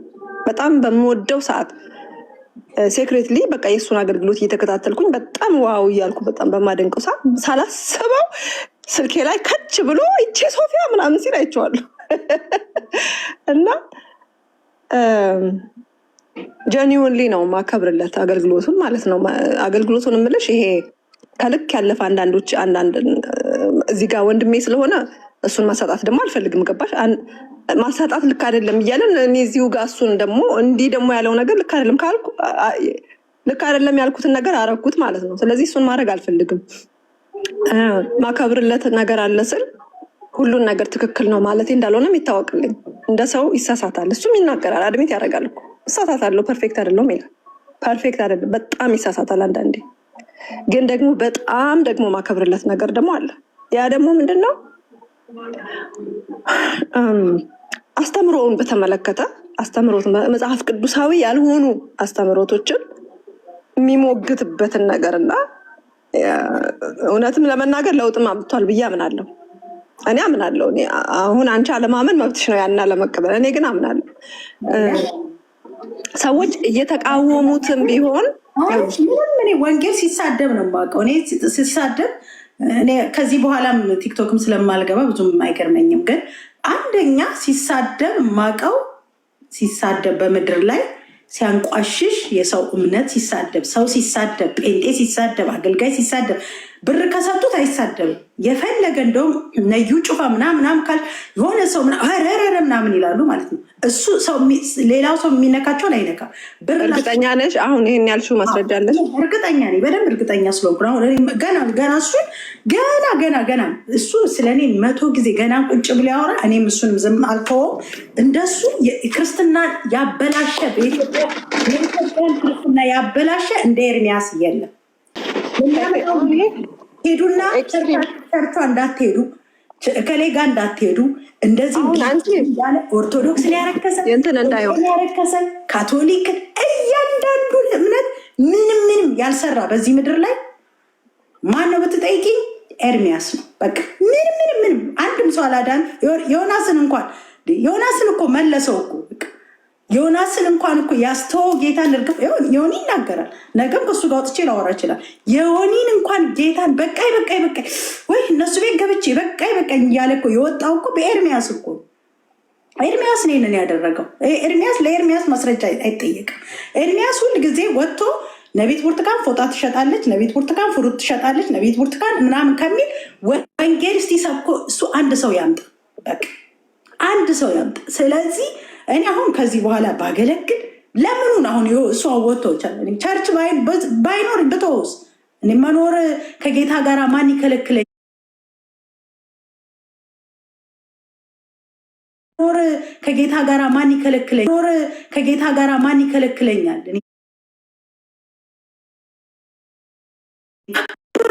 ሴት ነኝ፣ ልጆች እናት ነኝ። እንደዚህ ቁጭ ብለው የእሱ ጄሌዎች ገብተው እንዲህ ሲሳደቡ ከማየት ምንድን ነው? ኤርሚያስ አንድ ነገር ሰውዬችን ጨርሼ እናየውን ጨርሳል። ኤርሚያስ ወንጌል ሰበከ ወይ ለምትይ አልሰበከም፣ ውሸታ። አይ አሁን አንቺ ስሜታዊ ሆነሽ ነው የምታወሪው። በፈለገ ተአምር ብትይ ወንጌል ሰበከ ቢባል ኤርሚያስ እኔ በፈለገ አንገቴ ይሰጣለሁ። ኤርሚያስ ሲሳደብ ነው የኖረው፣ ወንጌል አልሰበከም። አሁን በቃው፣ ንስሐ ገብቶ በስነ ስርዓቱ ከእግዚአብሔር ጋር ጊዜውን ያሳልፍ። ከዚህ በኋላ ወደ ክርስትና ጌታንም እንደገና እንዳዲስ ይቀበል። ምንም የሚያውቀው ታሪክ ስለሌለ ከዚህ በኋላ ደግሞ ኤርሚያስን ማስተላለፍልህ መልዕክት እየወጣ የፈለገህን ብትናገር እኔ መልስ አልሰጥህም። በቲክቶክም በምን ሚዲያ አታገኘኝም። ስለ ቸርች አገልግሎት ከሆነ የሚፈልግ ሰው መጥቶ ይገልገል፣ የማይፈልግ ሰው ደግሞ ምንም ማድረግ አልችልም። እግዚአብሔር ይመስገን፣ እግዚአብሔር ያኖራል፣ እኖራለሁ። በቸርች ነገርም አይደለም የምኖረው እውነት ለሆነ። ስለዚህ ኦርቶዶክስን በማዋረድ ከሆነ እሱ ወንጌል ሰበክ የተባለው ውሸት ነው። ነቢትን ብርቱካን በማዋረድ ከሆነ ወንጌል ሰበክ የተባለው ኤርሚያስ ወንጌልን አልሰበከም፣ ውሸቱ ነው። ምንም ያደረገው ነገር እዚህ ምድር ላይ ኤርሚያስ የለም። በቃ እውነት ስነግርሽ እንደው በቸርች እንኳን እኛ ቤተክርስቲያን ከሺ የሚቆጠሩ ሰዎች አስጠምቄያለሁ። ጌታ ሰዎች ተቀበል። እኔ ደግሞ እንግዲህ እኔ ግን አሁን አንቺ ስሜታዊ ስለሆንሽ ዲስሚስ አድርገሽ መሄድ ነው የፈለግሽው። በቃ ግን አይሆንም፣ እንደሱ አይሆንም። ይኸውልሽ ነብይ የፈለገ ብትናደጂ ለወደፊቱ እኔ የራሴ የምኖረውን ነገር ነው አሁን የምነግርሽ። አንቺ ላይ ለመፍረድ ሳይሆን እኔ አሁን ሰዎች በጣም አበሳጭተውኝ ያውቃሉ። ሚዲያ ላይ ተናግረው ስለእኔ ምናምን በጣም ስም አልጠቅስልሽም። በቃ አገልጋይ ዘማሪ ምትባል ተናግረው ያውቃሉ ስለኔ። ማለት እኔን ማይወክል ንግግር ፈጽሞ በቃ ከኔ ጋር ማይሄድ ማለት ነው። ከባድ ንግግር ማለት ተቃራኒ የኔን ማንነት የሚያጠለሽ ለምሳሌ ጌታን እኔ የማስበው ነገር ሌላ የሚባለው ነገር ሌላ ተቃራኒ ማለት ነው። እና የሰውን ልብ እንዲሻክር የሚያደርግ እኔ ላይ ሰው ራሱ እኔን በጥንጣሬ እንዲያየኝ የሚያደርግ ንግግር ተነግሮ ያውቃል። ሰው ስም ስለማልጠራ አሁን ሀሜት አይሆንብኝ ማለት ስም አልጠራም። እና ዓለምንና ቤተክርስቲያንን ልታጋባ ነው የሚል ጽሁፍ በታዋቂ አገልጋይ ተጽፎብኛል። ዓለምንና ቤተክርስቲያንን ለማጋባት የሚደረግ እንቅስቃሴ ይቃወማለሁ ማለት ሶፊያ ሽባባ አስቢው እንግዲህ ከእንደዚህ አይነት ታዋቂ ቤተሰብ ትልቅ እንግዲህ አሁን በኢትዮጵያ ደረጃ ብቻ ሳይሆን በዓለም አቀፍ ደረጃ ተጽዕኖ የፈጠረ ቤተሰብ መጣ እምቢ ብላ ታዋቂነትን ዓለምን እኮ ይኸውልሽ ዓለማዊነትን፣ ዘፈንን፣ ታዋቂነትን፣ ገንዘብን በአፍጢሟ የተከለች እኔ የመጀመሪያዋ ሴት ናት ብዬ ነው ሰው ናት ብዬ ነው የማስበው፣ ራሴን ማለት ነው። ለራሴ ይህን ራሴን ለማክበር አይደለም የምነግርሽ፣ ሪያሊቲ ነው የምነግርሽ። በዓለም አቀፍ ደረጃ እኮ ታዋቂ ዘፋኝ መሆን የምችል ሰው ነኝ አፕቱ ናው አሁን ድረስ። ይሄ ጉራ አይደለም፣ ሪያሊቲ ነው የምነግራችሁ። እህቴ በሄደችበት ልክ መሄድ እችላለሁ፣ በታዋቂነት ደረጃ ማለት ነው። ለምን? እሷ ጋር ያለው ታለንት እኔ ጋር አለ፣ እሷ ጋር ያለው ድምፅ እኔ ጋር አለ። ጌታ በሚያውቀው ነው የምነግርሽ። አሁን ያለምንም ማዳመቅ ነው የምነግርሽ። ወጥቼ መዝፈን ብጀምር ማለት ነው እግዚአብሔር ምስክሬ ነው፣ ቶፕ የሚባል ዘፋኝ እኔ ነኝ የምሆነው። በቃ ማለት ቴዲ አፍሮ በጣም ነው አይደለም የሚወደደው በአርቱ። እግዚአብሔር ምስክሬ ነው፣ እሱ ከኔ ቀጥሎ ነው የሚሆነው። ያለማጋነን ነው የምነግርሽ። ለምን? ጋየሁን ቁጭ አድርጌ ሰው ግራ እስኪገባው ድረስ ማናት ብሎ ግራ እስኪገባው ድረስ መዝፈን። አሁን ብልልሽ ትደነግጫለሽ ስለማልዘፍን እንጂ ጌታ ታይ ወጋው ደግሞ ዘፈን ታስብኝ የተመታ ይሁን እኔ ለማስመታት ጌታ እውነቴን ነው የምነግርሽ። እና እንዳለ ዘፈኖቿን ያኔ በልጅነቴ ያው እሷን ስለሆነ ስከተል የነበረው አውቀዋለሁ ቃል በቃል። ሌላ ዘፈን ሳላስጽፍ ሌላ ምንም ማንም ጻፉልኝም ሳልል ወይም ራሴም ሳልጽፍ ምንም ሳልል ብቻ ዝም ብዬ ወጥቼ ብዘፍነው አለቀ ነገሩ። ዶላሬን ማተም ነው እየዞርኩኝ እዚህ ሀገር ማለት ነው። በቃ ዶላሬን ማተም ነው። ያንን እኮ እምቢ ብዬ ነው የተቀመጥኩት። አዳራሽ ለአዳራሽ እኮ የምዞረው ያንን እምቢ ብዬ እኮ ነው። እውነት ነው። እንዴት ተደርጎ ነው እቺ ሴት ዓለምንና ቤተክርስቲያን ልታጋባ ነው ሲባል ህዝቤስ አብሮ ዓለምንና ቤተክርስቲያን ልታጋባ ነው በሏት። ሲጀመር ቆይ ዓለምንና ቤተክርስቲያንን ማጋባት እንዴት ነው? ምን ማለት ነው? ራሱ ቃሉ በጣም ነው ሾክ ያደረገኝ ማለት ነው። እስካሁን ሳስበው ይገርመኛል። ይሄ ቂም ይዤ ምናምን ሳይሆን በቃ የሚሊኒየም ውሸት ማለት በቃ እንደዚህ አይነት ለካ ሰው እንደዚህ ማለት ይችላል እንዴ ማለት ለካ እንደዚህም ሰውን በኦፖዚት መገልብጦ ማንበብ ለካ ይቻላል። እንዲህ ብሎ ነው ከእግዚአብሔር ቤት የሚያስወጣሽ። ይኸውልሽ በጣም እኮ ነው የሚያሳፍረው። ሁሉንም እኮ እንደዚህ ይልና ይሰብራቸውና በቃ ክርስትና የሆነ እኮ ታዲያ አንድ ህፃን ያ ግን እኔ ልነግርሽ ነው አሁን የራሴን ኤክስፔሪንስ ልነግርሽ ነው። በጣም ይጎዳል። አሁን ለእኔ በጣም ዲስአፖይንቲንግ ነው ይሄ እንደዚህ ማለት ለእኔ የመጨረሻ በቃ ማለት የኔ እንጃ እኔ የተሰማኝ ነገር ልነግርሽ አልችልም። በጣም ፔንፉል ነበረ። ከባድ ነው። ፈተና ነው። በቃ ይሄ ፈተና ነው። ክርስትና የተፈተነበት ሰዓት ነው። ከዛ ምን አልኩኝ? ቁጭ ብዬ ቤቴን ዘግቼ አሰብኩ ከመጀመሪያው ጀምሮ እንዴት በቃ ወደ ጌታ ስመጣ ያለውን ነገር ምናምን። ከዛ ገጠር ለገጠር እየሄድኩኝ ያን ሁላ ነገር ግርግር ምናምን ንቄ ገጠር ለገጠር እየሄድኩ ሳገለግል ስዘምር ፖስታ እንኳን አልቀበልም ብዙ ቦታ ሲሄድ ማለት ነው። ምንም ፖስታ የለም ምንም የለ። በቃ ዝም ብዬ አንዳንዴ አገልግዬ ምን በላች ምን ጠጣች በምንድን ነው የምትኖረው ምናምን ነው ባዲ ኬርስ። በቃ መዘመሬን ብቻ ነው የሚፈለገው።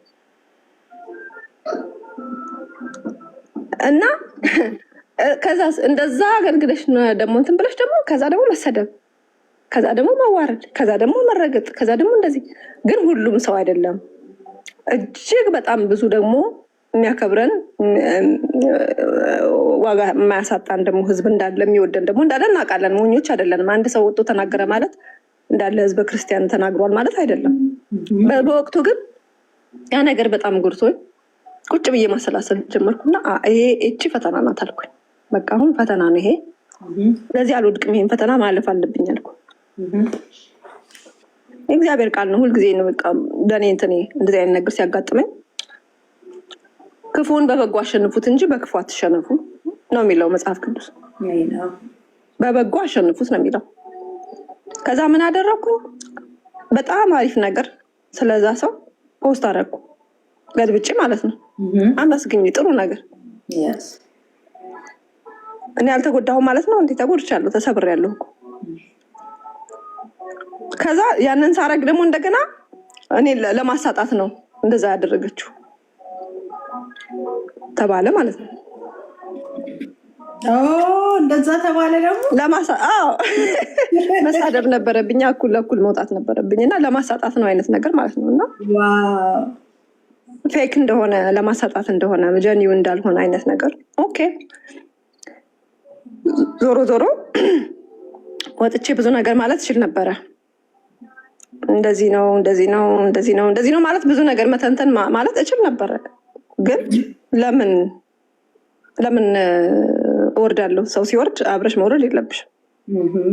ዲግኒቲሽን ጠብቀሽ ብታዝኝም መቀጠል ትችላለሽ። እና ዲስሚስ ማድረግ እችላለሁ ወጥቼ የሌላውን ሰው የዛን ሰው አገልግሎት ገባሽ ማወዳደቅ ማጣጣል ምናምን በጣም ቀላል ነው እኮ። ግን ሰዎች እንደዚህ ሲበድሉሽ እንዳለ ያደረጉትን ነገር በሙሉ ዲስሚስ ማድረግ አንደኛ ወደ እርቅ አያመጣም። ገብቶሻል? እኛ ክርስቲያኖች ስለሆነን መታረቅ አለብን። ብንጣላም ብንቃቃርም ነገ መታረቅ ስላለብን አንድን ሰው በጎ የሆነ ሬፑቴሽኑን ዲስሚስ ስታጠፊበት ሁሉን ነገር ምንም እንዳላደረገ ስታደርጊበት ወደ እርቅ ከመምጣት ይልቅ ነገሩ እየተባባሰ ነው የሚሄደው። እና ያንን ነገር አሁን አንቺ ስታዝኝ ሰዎች ላይ ያ ሰው ያንቺን ነገር አጥፍቶብሽ እንኳን ቢሆን መልካም ነገርሽን ስራሽን አንቋሾብሽ እንደዛ እንኳን ቢሆን በሄዱበት በዛ በመጡበት አመጣጥ አትመልሽ። ለምን? የእግዚአብሔር ቃል ክፉን በበጎ አሸንፉት ነው እኮ የሚለው። እንኑረው እንጂ በክፉ አትሸነፉ ነው የሚለው። የተደረገብሽ ክፉ ነገር ነው። ክፉ ነገር ነው፣ ይሰብራል። ምን እንደሚሰማሽ አውቃለሁ፣ በደንብ ይገባኛል። ግን ማሸነፍ የምትችይው በበጎ ነው። አታሸንፊም ማለት የፈለገ ነገር ብትይ አሁን ይሆን በቃ ገብቶሻል። ከብሶትሽ ተነስተሽ ምንም ብትይ ማሸነፍ እዛ ውስጥ የለም። ማሸነፍ ያለው ፍቅር ውስጥ ነው። ማሸነፍ ያለው በጎ በመመለስ መልካም በመመለስ ነው ማሸነፍ ያለው። ስለዚህ አንቺ በልጠሽ የምትገኙ በዛ ነው። ገብቶሻል። እሱን አሁን በዚህ ሰዓት መውደድ ከቻልሽ በቃ አሸነፍሽ። ስታስቢዋን በዚህ ሰዓት ጥላቻሽን አውጭ፣ ከውስጥሽ ላይ ንዴትሽን አውጭ፣ አሸነፊው።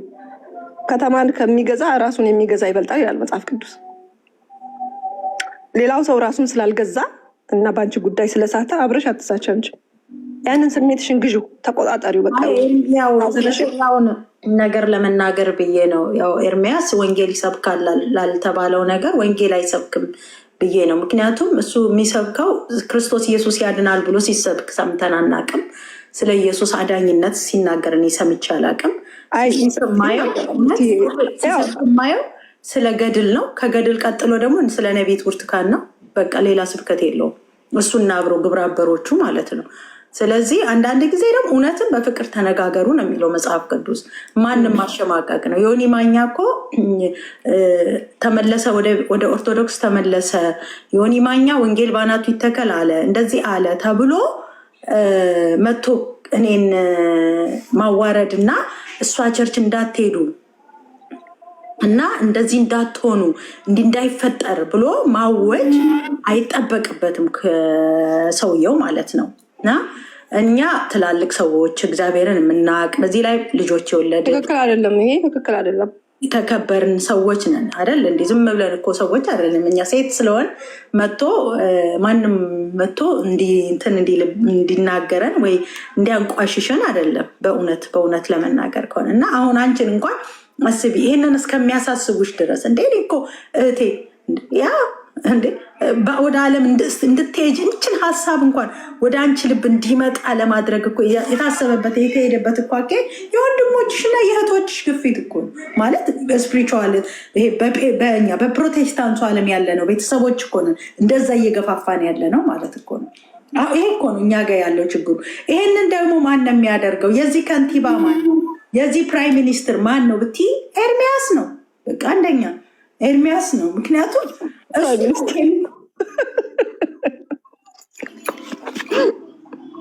የሚያስደርገው ይህን ሁሉ ጥፋት የሚሰራው ኤርሚያስ ነው። ስለዚህ ያንን ትቶ ወንጌልን ክርስቶስ ኢየሱስን ይስበክ፣ ንስሐ ይግባ በእግዚአብሔር ፊት። ልጆች አሉት፣ ባለትዳር ነው አይደል? ይሄን ሰው ሁሉ እንዲያዝንበት ማድረግ የለበትም። ሰው ሁሉ በአደባባይ ሰው እንባውን አውጥቶ እንዲያለቅስበት ማድረግ የለበትም። እኔ እንደሱ ወጥቼ ስልክ ግዙልኝ አላልኩኝም። እንደሱ ታም ያለው ብዬ ብር አላሰበሰብኩኝም። ምንም እኔ ያደረግኩት አንድና አንድ ሊዮኒ ማኛ ወንጌል ሰበኩ። ዮኒ ማኛ ጌታን ተቀበለ። ጌታ ኢየሱስ ክርስቶስን እንደ ግሉ አዳኝ አድርጎ ዮኒ ተቀበለ፣ መጣ፣ ተማረ፣ ተጠመቀ። ከተጠመቀ በኋላ ለምንድን ነው ዮኒ የተመለሰው? ለምንድን ነው ነቢት ብርቱካን እናት ሳታስተምረው ቀርታ አስቻኩል አስጠምቃው ውሃ ውስጥ ነክር ጀመረ ማለት ነው እሱ ገባሽ? ስለዚህ ዮኒ ምርጫውን ያዙ። እንዴት ጀመረ? አሁን ኢትዮጵያዊ ጃንደረባ ወዲያው አይደል እንዴት ወንጌል ተሰብኮለት የተጠመቀው? ደህንነት ትምህርት ምናምን ነበር እንዴ ያኔ? yes of course። ስለዚህ ጃንደረባው ጌታን ቢተው በቃ ሐዋርያው ነበር ተጠያቂው ማለት ነው። መጠመቅ ይችላል ሰው እንደዳነ መጽሐፍ ቅዱስ የሚል ነገር መጠመቅ ይችላል። ይሄ ልጅ ተጠመቀ፣ መጥቶ እግዚአብሔርን ጌታ ኢየሱስ ክርስቶስን አገኘ። በቃ እግዚአብሔር ተናገረው፣ አደረገ። ይሄ ሰው ምን ይፈጠር? አሁን ምን ይፈጠር? ነቢት ብርቱካን በዚህ ለምንድን ነው ኃጢአተኛ የሆነችው? ነቢት ብርቱካን ጨርቅ ትሸጣለች፣ ዘይት ትሸጣለች፣ ፍሩት ተሸጦም እኮ ከወለዱበት ጥሩ፣ ተሽጦም እኮ ከተጽናኑበት ጥሩ። እግዚአብሔር ይሄንን እኮ ከሰራ አልፎ ከሰራበት ምንድን ነው ፕሮብሌሙ? የኔ ጥያቄ። እኔ ይህንን ጥያቄ ሰው ቢመልስልኝ ደስ ይለኛል። ምንድን ነው እግዚአብሔር ከሰራበት ምንድን ነው ኃጢአቱ? ኃጢአት እኮ ምንድን ነው? እንኳን ሻይሸጥ ማለት ነው። በቃ እኔ በዚሁ ግን አጋጣሚ ያው እህትሽ አይደለም ፍቃጅልኝ እንግዲህ ሀሳብ ልስጥሽ። ይሄ ነገር በጣም የሚያከራክር ነገር ስለሆነ ሁልጊዜ በተነሳ ቁጥር ቢቀርና በቃ ዝም ብሎ ሰው በስሙ ቢጸለይ ማለት ሰው እንትን በበጎ አይተረጉመውም። በቃ ምልሽ ባይሸጥም ኢቭን በነፃም ሆኖ እንግዲህ አንቺ ነሽ ጨርቁን ለመግዛት እኮ ራስሽን ብርሽን አወጥተሽ ነው የምትገዥው። እዛም ሆኖ የሚያስነቅፍሽ ከሆነ ቢቀርስ ኤርሚያስ ነቀፈ ብዬ ሌላው ህዝብስ እንዴ? ሌላው የሚጽናናውስ? ሌላ እኮ ምርጥ ህዝብ እኮ አለ። ምንም የማያውቁ እኮ አገልጋይ እኮ ነው ተሳዳቢ። እግዚአብሔርን እናውቃለን የሚል እኮ ምዕመኑ እኮ ጨዋ ነው። በነገራችን ላይ ምዕመን እኮ በጣም ጨዋ እኮ ነው ምዕመኑ። ኧረ በኢየሱስ ምዕመን እኮ ጨዋ ነው። የሚሳደቡት እኮ እንደነ ኤርሚያስ ናቸው እኮ ጌታን እናውቃለን የሚሉ እኮ ናቸው። እነ ዮኒን እኮ ከመንገድ ያስወጡት እኮ እነሱ ናቸው እንጂ ምዕመን ጋር እኮ እንደዚህ አይነት ጭቅጭቅ የለም። በነገራችን ላይ እንትን እንዳይሆን ይሄ አይ ቲንክ ሀሳቡ ምንድነው? አሁን በጨርቅ በተለያየ ነገር ላይ ተጸልዮ ሲሰጠው ሰው ይሄ ጨርቅ በጣም ይሰራል ማለት ከስሙ ይልቅ አሁን ሰው ስሙ ላይ የኢየሱስ ስም ላይ ከማተኮር ይልቅ በቃ ላይ በቁሳቁስ ላይ ትኩረቱን ያደርጋል የሚል ስጋት ይመስለኛል ሰዎች እንደዚህ እንዲቃወሙ የሚያደርጋቸው። መጽሐፍ ቅዱስ ሲናገር ምን ይላል መሰለሽ? በሐዋርያት ስራ ምዕራፍ 19 ላይ እንደዚህ ይላል። 19 ላይ እግዚአብሔርም በጳውሎስ እጅ የሚያስደንቅ ተአምራት ያደርግ ነበረ። ስለዚህ የአካሉ ጨርቅ ወይም ልብሱ ወደ ደዌዎች ይወሰድ ነበር፣ ደዌዎችም ይለቃቸው ነበር፣ ክፉ መናፍስትም ይወጣ ነበር፣ አጋንንትም ያወጡ ነበረ ይላል። የጳውሎስን አስደናቂ ነገር ያደርግን ልብሱ ጨርቁ ተወስዶ አጋንንትን ያወጣል፣ ተአምራትን ያደርጋል። የጳውሎስ ጨርቅ ነው እንግዲህ አስቢ። የጳውሎስ ጨርቅ ይሄ ጨርቅ ደግሞ የዛሬ አዲስ አይደለም። በነገራችን ላይ የዛሬ 8 የ9 የ10 ዓመት እኮ ነው። ስንት ዓመት ሲሰራበት ነው የኖረው እግዚአብሔር። ይሄን ላይ ደግሞ ኢየሱስ ስሜን ጻፊበትና ለሰው ስጪ፣ ገባሽ? ለሰዎች ስጪ እንዳትሸጭዋል። ድሮ እኮ ነው ገና እዛ ቶታል ቸርች እያለ እግዚአብሔር ደግሞ ያንን ሰዎች እየወሰዱ ተፈወሱበት። እንኳን የጳውሎስ ጨርቅ እኔ እኮ አንድ ደብረ ዘይት ሳገለግል አንድ ጊዜ ልጁም ይኖራል እዚህ እና ሳገለግል አንዷ ልብሴን ነው የነካችሁ። ጌታን ነው የምነግርሽ። ልብሴን ነካ። እጢ ነበረባት። እጢዋ እግዚአብሔር አምላክ እንደዚህ ደማ ፈሰሰ ወዲያውኑ ማለት ነው። እጢ ወጣላት። ምስክርነት ነው መታ ማለት ነው። እንግዲህ ይሄ ምንድነው? ኃጢአቱ ነው። ኃጢአቱ አሁን እነ ኤርሚያስ ስላከረረውና ነገሮቹን ስላጨኋቸው እንጂ ቢሸጥም እኔ ቢሸጥ እኮ ሽጩ ቢለኝ ወይ እንደዚህ መሰደቡ ለማይቀረው በጣም ደስ ይለኝ ነበር። ግን ሆኖ ምንድነው ይሄ መጽሐፍ ቅዱስን ያንብቡ ነው ዋናው ነገር ምለው። ምዕመኑ ጨዋ ነው፣ ተሳዳቢም አይደለም። እዚህ ውስጥ አሁን እንኳን ገብተው የሚሳደቡ አገልጋይ ነን የሚሉት እንጸልያለን የሚሉት ነቢያት ነን የሚሉት ናቸው። ገብቶሻል? ስለዚህ እኔ ደግሞ ይሄንን ነገር እነሱ ስላሉ አይደለም እኔ እንዳልሽው ነው። አሁን እኮ ምን እምልሽ ሰውም እኮ እነሱን እኮ እንትን ብሎ ሰው እኮ ቸርች እኮ አይሄድም። አሁን እዚህ ዲሲ ላይ እኮ ልንገርሽ 50 ሺህ ሰዎች ባክ አድርገው ቤታቸው ቁጭ ብለዋል። ባክ ያደረጉት በማን ነው ብትይ በኤርሚያስ ነው ነገሩ። የቤተ ክርስቲያን ሁሉ ህዝብ የበጠበጠው ኤርሚያስ ማውራት ሲጀምር፣ ኤርሚያስ ቲክቶክ እና ዩቲዩብ ላይ ወጥቶ መናገር በጀመረ ጊዜ ቤተ ክርስቲያን ፈረሰች፣ ቀለለች። ጌታ ኢየሱስ ምስክሬ ነው የምነግርሽ። እኔ ነገ ጠዋት እኔ አሁን ቸርች ይህን ሁሉ ብርም እየከፈልን ለምብዬ ነው ቸርችስ ማስተዳድረው። እኔ በሰላም እጸልያለሁ። የሚወደኝን ህዝብ በኦንላይን አገኘዋለሁ፣ እጸልይላቸዋለሁ። እኔ ለሱ ችግር የለም። ግን ኤርሚያስ ነው ይሄን ሁሉ ነገር ያደረገው። በቃ እኔ ከኤርሚያስ ራስ ላይ አልወርድ። ይህን ሁሉ ህዝብ፣ ይህን ሁሉ ሰው ከቤተ ክርስቲያን እንዲቀር፣ ነቢይ ሌባ እንዲባል፣ ሁሉም ኦርቶዶክሱ ቀለለ፣ ጴንጤውም ቀለለ፣ ሁሉን ሃይማኖት አፈር ያስበላው ኤርሚያስ ነው። አንድ ሰው ወደ ጌታ አላመጣ። አንድ ሰው ጌታን አልተቀበለም። አንድ ሰው በኢየሱስ ክርስቶስ አልዳነም። በቃ ሰው በጣም እየዳነ ነበር። ትዝ ይልሽ ከሆነ እኔ እናንቺው እንግዲህ ወደ ጌታ እኔም 10 ምናምን ዓመቴ ስለሆነ በጌታ ቤት ማለት ነው ማገልገል ከጀመርኩኝ እንግዲህ ያኔ እንዴት ሰው እንዴት እየመጣ ጌታን ይቀበል ነበረ? እንዴት ነበር ሰው በክርስቶስ ኢየሱስ ይድን የነበረው? ኤርሚያስ መናገር ከጀመረ በኋላ ቆመ። ሰው በጌታ አይድንም። ማንም ሰው ለክርስቶስ አይመጣም። የመጣውም ሰው ይወጣል። ጌታን ጥሎ ነው የሚወጣው። አለቅ። እኛም አሁን እኔ በዚህ ሁኔታ ላይ ራሱ አይ ዶንት ቲንክ እኔ እንጃ እኔ አላቅም ጀስት ለሚከተሉ ሰዎች ስለምራራላቸው ማለት ነው፣ እግዚአብሔርን ክብር ላሉ። ስለዚህ ዞሮ የምነግርሽ ነገር ይሄን ሁሉ ነገር ያደረገው ኤርሚያስ ነው። ኤርሚያስ ብቻ። ሁሉም የዳኑት ልጆች አሁን ከሱ ቀጥሎ ያሉት ልጆች የሚሳደቡት ምን የሚሉት ኤርሚያስ ያሰለጠናቸው ናቸው። ማንም እንዳይፈርድባቸው። በእነሱ አይፈረድም፣ ከነጭራሹ ነው በእነሱ አይፈረድም። ስለዚህ አሁንም የምናገረው መቼም የምናገረው እሱ ለእኔ ስላራራልኝ እኔም አራራለት። የምናገረው ኤርሚያስ ቤተክርስቲያን የኢትዮጵያን ቤተክርስቲያን ያፈረሰ ኤርሚያስ ነው። አገልጋዮቹን ዘማሪዎቹን ጠጪ ናቸው፣ ሰካራሞች ናቸው። በቢራ ጠርሙስ ነው ይሄ በለስላሳ ጠርሙስ እያስመጡ እየጠጡ እያለ አዋርዷቸዋል። ባዶ አድርጓል ቤተክርስቲያኑ። ጴንጤውን ደግሞ እንደዚህ አገልጋዩንና ደግሞ ምንድን ነው የሚባለው ይሄ አገልጋዮችን ፓስተር ይሁን ፕሮፌቶችን ደግሞ እንደዚሁ እያዋረደ ሰውን የእግዚአብሔርን ቤት እንዲጠሉ አድርጓቸዋል። ይሄንን ሁሉ ያደረገው ማነው ብትይኝ ኤርሚያስ ነው። ኤርሚያስ ወንጌል ሰበከ፣ ብር ይሰበሰብለት። በነቢይ ብርቱካን የኔን ስም ባይጠራ ይሻለው ነበር እሱ። በነቢይ ብርቱካን ብር ሊሰበሰብለት ታቅዷል አሉ እንደሰማሁት ከሆነ። ስለዚህ ምንድነው ማድረግ ያለበት? ነቢይ ብርቱካንን እንትን ብሎ ብር መሰብሰብ፣ ስልክ ግዙልኝ፣ ወገቤ ታመመ፣ ተቀነጠሰ ምናምን እየተባለ አይቻልም። እኔ ጋር የምታስቀረው ሂዱ የምትለው ሰው ኑ የምትላቸው ሰዎች የሉ። አሁን ለአንዴና ለመጨረሻ ጊዜ የምናገረው ለነገርኩት ሌሎቹ ህብረተሰብ አገለግላለሁ አለ እንትን አድርግሹ በጣም ዛሬ በቃ ወይ ባንገባ ይሻል ነበር። ስሜታዊ ነሽ በጣም ዛሬ አናዶኛል። ለምን መሰለሽ? ግን አይ እንደዚህ ጥሩ አይደለም የነበረው ከጠዋት ጀምሮ አንድ ሴትዮ አለች፣ የሆነች ስሟን አላውቃትም።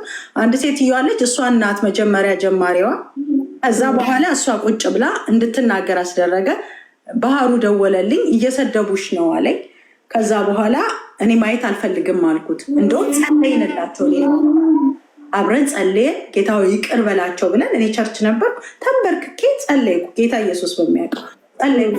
ከዛ ደግሞ አልፎ ደግሞ አሁንም እየቀጠሉ እስከ ምሽቱ ድረስ የአንድ ሰው ስም ይዞ ኧረ እውነትን ነው እንዴ? እሱ ማሸማቀቅ ነው ያዘው። ነቢይ ብርቱካን ቸርች እንዳትሄዱ የሚባል አማርኛ የለም የኔ ወንድም። እንዴ ይሄ እኮ ወንጌል አይደለም። ዮኒን ሰባብሮ እንዳስቀመጠ እኔንም ሰባብሮ ማስቀመጥ አይቻልም። ስለዚህ አንተ ራስህ ንስሐ ግባ፣ ኤርሚያስ ንስሐ ግባ፣ አለቅ። ይህንን ነው። ከዚህ በኋላ መቼም ፎሬቨር ስለአንተ አላወራም። በኤአይ ደግሞ አሰርተ ስለኔ የምታወራው ነገር ካለ እሱን ደግሞ ጠይቃለሁ። ገና አይ ልክ አይደለሽም። አሁን ትናገሪው ነገር በሙሉ የስሜታዊነት ነው። ከአንተ ጋር እንደዚህ አላወራም። አሁን ተነጋግረን በውስጥ ልታወሩ እርቅ እንዲፈጠር ልንነጋገር ተነጋግረን አፈራረስሽ ሁሉንም። ከኤርሚያስ ጋር እኔ ይቅር እለዋለሁ ግን አላወራውም። አይ መነጋገርማ አለባችሁ። ያለዘማ እኔ እዚህ ጋር መግባቴም እኮ ምልሽ ብሎ ሀሜት ነው የሚሆንብን። እዚህ ገብተን አውርተን ብለን መውጣት ምን ጥቅም አለው? እንድትነጋገሩና ሰላም እንዲፈጠር እርቅ እንዲፈጠር ነው እንጂ ያለዛማ ክርስትና በቃ ጨዋታ ሆነ እኮ፣ ቀልድ ሆነ ማለት ነው። በቃ እኛ የምንሰብከው ወንጌል ምንም ህይወት የሌለበት ወሬ ብቻ ሆኖ ሊቀር ነው እና ግዴታ ይቅርታ መጠየቅ አለባቸው። ሰላም መውረድ አለበት። ያለዛ እኔ በጣም እቸገራለሁ በእውነት። እንደዚህ ይቅር ማትባባሉ ከሆነ የሁለታችሁንም አገልግሎት ለመቀበል እኔ እቸገራለሁ ጌታ። ምክንያቱም እንደዚህ እንዴ ወንጌል በቃ እንደዚህ ሆነ መጨረጋገድ ሆነ እንዴ መጨረሻ እንዴ! ኧረ በኢየሱስ እንዴ! እኔ ክርስቲያኖች እንደዚህ አይደለም ማቀው እኮ በእውነት። እኔ በጣም አም ኮንፊውዝድ ዘንድሮ። እንኳን አይደለም የሚያዩ የማያምኑ ሰዎች አይደለም እኔ ራሴ እንዴት ነው ስለነገ ማላቀው ነገር ዘንድሮ እያዩ ያለው። ብርቱካን እያለ ለምን ይጠራል ስሜን? ከነጭራሹ ነቢት ብርቱካን እያለ ለምን ተፈለገ ስም? ለምን እሱ አርፎ አገልግሎትን አያገለግልም? ማገልገል ካለበት እኔ አንድ ነገር ልንገርሽ አይደል፣ በቃ ማለት አልነበረበትም። አጥፍቷል። እኔ አልደግፈውም፣ አጥፍቷል። ግን እሱ ስላጠፋ ታዲያ አንቺም እያጠፋሽ መቀጠል አለብሽ እንዴ? ታዲያ ጥፋት እኮ በጥፋት አይታረምም ኖ እንዴ? አሁን ተነጋገርን እኮ። እኔ እኮ አሁን ተናገርኩኝ ስልሽ እኔም ራሴ እኮ አሁን እዚህ ጋር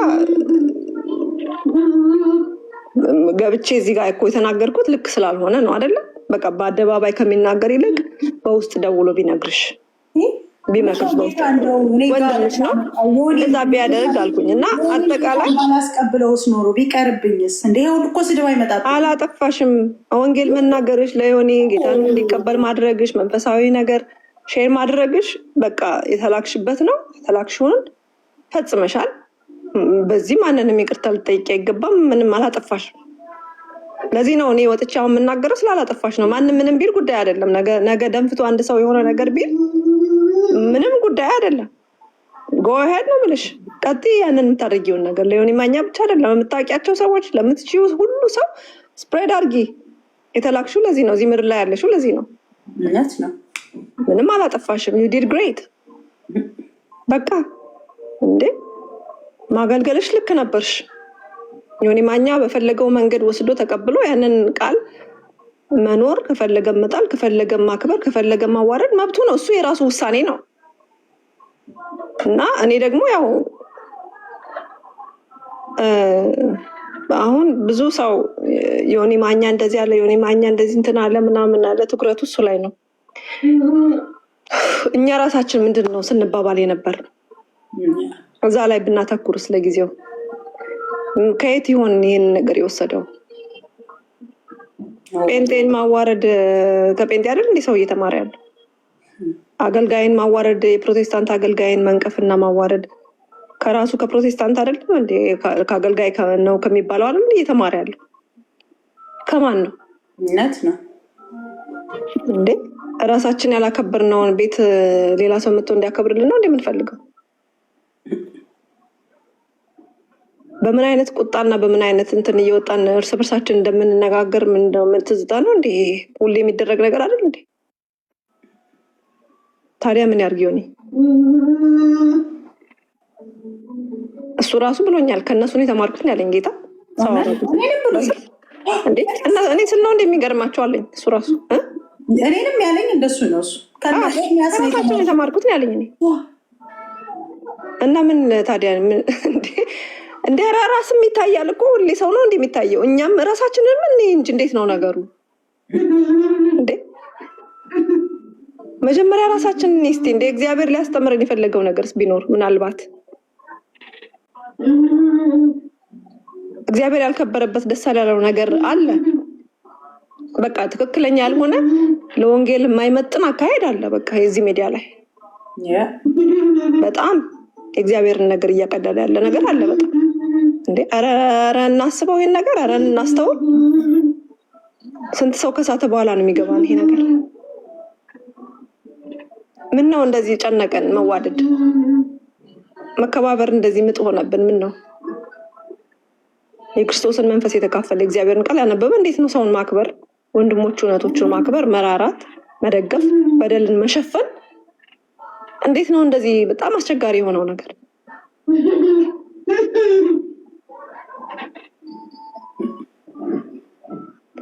እና አንቺንም ጨምሮ አሁን ከዚህ በኋላ አንቺም ራስሽ ጌታን ስለ ኤርሚያስ እንደዚህ ምርር ያለ ነገር ስትናገሪ መስማት አልፈልግም። ነብይ በጌታ እውነት ውስጥሽ ያለው እንትን አሁን ይሄ ምርር ብለሻል በጣም እና መመለስ አለብሽ። በቁጣችሁ ፀሐይ አይግባ ነው የሚለው መጽሐፍ ቅዱስ። መቆጣትሽ ሰው ስለሆነ ስጋ ለባሽ ስለሆነ ሰው ሊቆጣ ይችላል። ያንን ቁጣ ግን ውለሽ አድረሽበት ከኖርሽበት ያን ጊዜ እሱ ከባድ ነው። በቃ መተው አለብሽ፣ ይቅር ማለት አለብሽ፣ ግዴታ ነው። በዚህ ነው ክርስቶስን እኮ የምታሳየው በፈውስ አይደለም። ታውቂያለሽ አይደል? ፈውስ እኮ ያው የጸጋ ስጦታ ነው። ራሱ ነው የሚፈውሰው፣ አንቺ አይደለሽ። የክራይስትን ግን ማንነት ግን የምትገልጪው በባህሪሽ ነው። ስለዚህ ይሄ አሁን ፈተና ነው ለአንቺ። ይቅር ብለሽ ወንድምሽን መባረክ፣ እሱን በፍቅር ማየት፣ ስለሱን በጎ ነገር መልካም ነገር መናገር፣ ቀና ነገር መናገር ካልቻልሽ ስላገለገልሽ ብቻ ክርስትና እንትን አለ ማለት ከባድ ነው የሚሆነው እና ይቅርታ ተጠያየቁ። በቃ እኔ ክርስቲያኖች ተጣሉ ብዬ ወይ አገልጋዮች ተጣሉ ብዬ አልደነግጥም። ማለት ባዝንም ሊሆን አይገባም ብዬ በጣም አጠንክሬ ነው የምቃወመው። ግን አልታረቅም ካሉ ነው በጣም የምገረመው። ይቅር አንባባልም ካሉ ያኔ ተስፋ ቆርጣለሁ በእነሱ። ተፈልጎ ነው የሚወራው። አስቢ እንግዲህ ያላልኩትንም እሱንም ገና በደንብ መስማትም አለብኝ። በኤአይ ነው ኤአይ አቀነባብሮ ያቀረበው አንድ ነገር ግን አለ። እንደዚህ አልመሰለኝም ነበር። ለካ አሁን እኮ የምሰማው የማየው ነገር ሁሉ ውሸት ነው ያሰማው። አሁን እኔ እኮ የሆኒ ብሎኛል። እኔ ብትሰርቢኛል አሁን ኤአይ ጊዜ ስለሆነ ያንቺን ድምፅ ሁሉን ነገር አርገውሽ ሊያቀርቡልኝ ይችላሉ አለ። እንደሱ እንኳን አድርገው አምጥተው ቢያቀርቡልኝ አንቺን መቼም አልሰድብሽም ነው ያለ። መቼም ለአንቺ መልስ አልሰጥም ነው ያለኝ። እውነቴን ነው የምነግርሽ። ስለዚህ እቺ ቅንብር ናት ማለት ነው። እኔ ስለ አሁን እኮ የምጽፉትን እኮ ሳይ ነው እንትን ያለኝ። እኔ አንዳንድ ጊዜ ቸኩዬ ምናምን እላለሁኝ እና ስለዚህ ይሄ ውሸት ነው። እሱም እችን ያቀነባበራትን ነገር ሁሉም ሰው እኮ ሰምቶ በያይ ነው አሉት። እኔ ከዚህ ቀደም ራሱ ትዝ ይልሽ ከሆነ እኔ ያላልኩትን ነቢት ብርቱካን ናት እንደዚህ ብላለች፣ የትግራይ ህዝብ እንደዚህ ይፈጠር እንደዚህ ብላለች ተብሎ ወጥቶ ስለ እኔ ዓለም ሁሉ ወጥቶ ሲሰርበኝ ትገደል በፍጥነት እየተባልኩት እኔ አይደለሁ እንዴ? ግን ሲጣራ እኔ አይደለሁ መጨረሻ ላይ ውሸት። አየሽ፣ ሁልጊዜ ውሸት እንደዚህ ናት። እውነት ትመስላለች ስትወራ ማለት ነው። ስለዚህ ውሸታምነትን እኔ በኤርሚያስ የሚባል ሰውዬ ውሸታምነትን ጠላው፣ አገልግሎትንም ጠላው። እውነቴን ነው የምነግርሽ። እንደዚህ የሆነ የሚቀጥል ከሆነ የፕሮቴስታንት እምነት ይቀጥላል ብዬ ማሰብ አልችልም። እኔ አልችልም። የእውነት ነው የምነግርሽ። በቃ እኔ በጣም አዝኗል። በጣም ለሱስ ነገ ጠዋት ለልጆች ውስጥ ምንድን ይገጥማቸው? እሱስ የሚያተርፈው ነገር ምንድን ነው? እሱ የሚያተርፈው ትርፉ ንገሪኝ እስኪ። ስለዚህ ሁላችንንም እየተነሳ እየተቀጠቀጠ ማንም እየተሰደበ አሁን የሚኖርበት ሰዓት ደግሞ ሁሉም ሰው ደግሞ ለራሱ ልቡ ስስ ነው። ሁሉም ሰው የከፋው ነው ያለው አሁን ላይ። ማንም ሰው የማንንም አይ ደግሞ ሰው አልገባውም። ይኸውልሽ በተለይ ውጭ ሀገር የሚኖሩ ሰዎች ብዙ ዓመት እዚህ ሀገር ወደ ውጭ ወጣ ብለው ዩሮፕም አሜሪካም ምንም የሚኖሩ ሰዎች ኢትዮጵያ የኖርነውን ሰዎች ፔን አያውቁልንም። በጣም በብዙ ፔን ውስጥ ነው ያለፍነው ኢትዮጵያ የኖርን ሰዎች። አይ ነው ውጭ ሀገር ሆናችሁ ፔኑን ሼር እንደምታደርጉት እናውቃለን። ግን በይሄ የጦርነቱ አጠገባችን ያለው ይሄ ወሬው ኢትዮጵያ ላይ ያለው መከራ ምኑ ሰውን ልቡን አሳስቶታል በጣም። እግዚአብሔር አቁመን ነው እንጂ በጸጋው ሁሉም ሰው ተጎድቷል። ግዴታ እኮ ሰው መሞት የለበትም። ሰው ለሞተ ብቻ ነው የሚያዝነው። እኔ ከሞተ ሰው ይልቅ ለቆመ ሰው ነው የማዝነው በዚህ ሰዓት እውነት ለመናገር። በተለይ በጌታ ሆነው ለሞት ሰዎች አላዝንም። እዚህ ምድር ላይ ሳላችሁ መከራ አለባችሁ ነው የሚለው መጽሐፍ ቅዱስ። ምድር ላይ መኖር ብቻ በራሱ እኮ መከራ ነው። ለምንድን ነው ሰው ላይ ሰው መከራ የሚጨምረው? ለምንድን ነው የቤት ስራ የሚሰጠን በየጊዜው እንዴ? ጌታን እናገልግል ባለም ጌታን በቃ ኢየሱስ ነው። ዞሮ ዞሮ ርዕሳችን ሌላ መጣም ወረደም እሱ ነው፣ ሌላ ነገር የለም። ጌታን እናገልግል የተባለው ምንድን ነው? ይሄን እንዴ የምድር መከራ በራሱ አይበቃንም እንዴ? ግዴታ እኮ ሚዲያ ላይ እየወጣሽ እኮ ማውራት የለብሽም። በዚህ ውስጥ አልፌ በዚህ ውስጥ ገብቼ በዚህ ውስጥ እንትን እያልሽ እያለቀስሽ ችግርሽን ቻሌንጆችን ማውራት እኮ የለብሽም ሰው እንዲያዝንልሽ። በጣም እንዴ ኦልሬዲ የእግዚአብሔር ቃል እኮ ተናግሮ ጨርሶታል። መከራ አለባችሁ ነው የሚለው። ትክክል፣ እውነት። ነገር ግን አይዟችሁ እኔ ዓለምን አሸንፌዋለሁ አለ እንጂ ተደላድላችሁ ትኖራላችሁ አልተባለም። ስለዚህ ኦልሬዲ ሁሉም ሰው በመከራ ውስጥ ነው ያለው። አሁን ሁሉም ሰው እዚህ ኮሜንት ላይ የሚጽፉት ሁሉም ሰው በመከራ ውስጥ ነው ያለው። በመከራ ውስጥ በጣም በመከራ ውስጥ የሌለ ሰው የለም ምድር ላይ። እኔ የለውም መከራ ውስጥ ካለ ውሸት ነው። ስለዚህ እንድንተዛዘን ያስፈልጋል እንዴ። አረ መተዛዘን አለብን እንዴ። ምንድነው እንደዚህ አይነት መጨካከን ጌታ እንዴ በጣም ይሄ ምድር በራሱ ብዙ ቻሌንጅ ያለበት የበዛበት ነው። እና በየቀኑ የሚያጋጥመንን እየወጣን ብናወራ እኮ እንኳን እንድንሰዳደብ ቀርቶ እየተለቃቀስን ነበር የምናወራው። አዝነን አንዱ ለአንዱ እያዘነ ማለት ነው። እውነት ነው። እና ይሄ ርህራሄ እግዚአብሔር ያምጣልን ብቻ። እኔ አይዶን ነው እኔ በቃ እኔ ይደክመኛል ጌታ። አንዳንዴ ወጥቼ ልናገር ወይስ ልጻፍ ወይ ምናምን እና በቃ እንደው ይደክመኛል ጌታ። ምክንያቱም በጣም በስቷል ይሄ ነገር፣ በጣም ከመስመር አልፈዋል። በቃ ብትንትን ብለዋል ሁሉ ነገር እና ሁሉም እየወጣ ሲናገር፣ ሁሉም እየወጣ ሲነቅፍ፣ ሁሉም እየወጣ ሲሳደብ፣ የሆነ ነገር ሲል ምን ሲል ያሰለቻል በጣም። አንድ ጌታ ነው የምናገለግለው እየተባለ 50 ነገር መናገር የሆነ በእጅ አንድ ሰው እንዳልተጽናና፣ በእጅ አንድ ሰው ወደ ጌታ እንዳልመጣ፣ እግዚአብሔር እኮ እንዳልሰራብኝ አይነት እኮ ነው የእሱም ሰዎች ሰብስበው እንደዛ ማለቱ በጣም ነው የሚያሳፍረኝ፣ ማዝነው ማለት ነው። እና እሱ ለነገሩ ያው የበላበትን ወጪት ሰባሪ ስለሆነ ብዙም አይገርመኝም እውነት ለመናገር። ስለዚህ እኔም ከዛሬ ቀን ጀምሬ መልስ አልሰጠውም። ከዛሬ ቀን ጀምሬ ስለሱም አላወራም ሆነስትሊ ማለት ነው። ግን ዛሬ ከጠዋት እስከ ማታ ድረስ ላደረገው ነገር ነው እንጂ እኮ ቦታዬም አይደለም ራሱ ይሄም አይመጥነኝም። ሰውን እኮ እያሳዘንኩ አሁን ተከታዮቼን እኮ እያሳዘንኩ ነው ቁጭ የምልህ የምንናገረው አንቺ ተከታዮችሽን እያሳዘን እንደዚህ መልስ ስንሰጥ፣ ምክንያቱም እኛ መስበክ ነበረብን። አሁን ስለ ኢየሱስ ክርስቶስ ጌታ ኢየሱስ ክርስቶስ ያድናል ይታደጋል ተብሎ መናገር ነበረብን። እኔ የኛ ቸርች አንድ ጊዜ አንድ ማቀው ወዳጄ መጣ ማለት ነው። እኛ ቸርች ጓደኛዬ ናት፣ ነግሬሻለሁ ይሄን ነገር አንቺም ጋር በኢንተርቪው ተናግሬያለሁኝ ማለት ነው። እና መታ በቃ ብዙ አመት ነው ምን አደረገች መሰለሽ? መጣችና እኛ ቸርች ነቤት ውስጥ እባክሽ ልጅ የላትም እና ጸልይላት አለችኝ። ልጅ ትፈልጊያለሽ? አዎ። ሚሊኒየም አዳራሽ ነበር ኮንፈረንስ አደርግ። ከዛ አዎ እሺ ስንት ልጅ የምትፈልጊው? መንታ ትፈልጊያለሽ? አዎ። በጌታ በኢየሱስ መንታ ልጆች ውለጂ ነው ያልኳት። ጌታ ምስክር 2 መንታ ልጆች ወልዳ እኔ መማል ከዚህ በኋላ ማስፈልገኝ የሚያምን ይመን የማያምን ይተሆን። ደግሞ ለዚህ ለቲክቶክ ዘመን እኮ እንዲህም እኮ እንደው እግዚአብሔርም ማርያምን ገብርኤልንም ማለት እኮ አይጠበቅብንም ሲጀመርም ማለት ነው። ራሱ ምንም ይሄ የታወቀ እንትን ስለሆነ ሚዲያ። ከዛ በቃ መጣች። በሚቀጥለው ዓመት በዚሁ ዓመት ብያት በሚቀጥለው ዓመት ልጆቹ መንታ ልጆች አሁን በአንቺ ላይ ኢንተርቪው ስናደርግ እናሳያለን እውነቱን ማለት ነው። እና መንታ ልጆች ይዛ መጣች። እንግዲህ አስቢ እና ምንድን ነው ጥፋቱ? እግዚአብሔር ስለሰራ ጌታ ኢየሱስ ስላደረገ ለምንድን ነው አሁን ይሄ ሁሉ ነገር ያለው? ምን ይፈጠር ነው? ምን ይሁን ነው? አሁን ኤርሚያስ የኔን ስም ካልጠራ ገንዘብ አይሰበሰብለትም? አሁን ያላቀደው እቅድ አይሳካለትም? ይሄ ነው ትርጉሙ?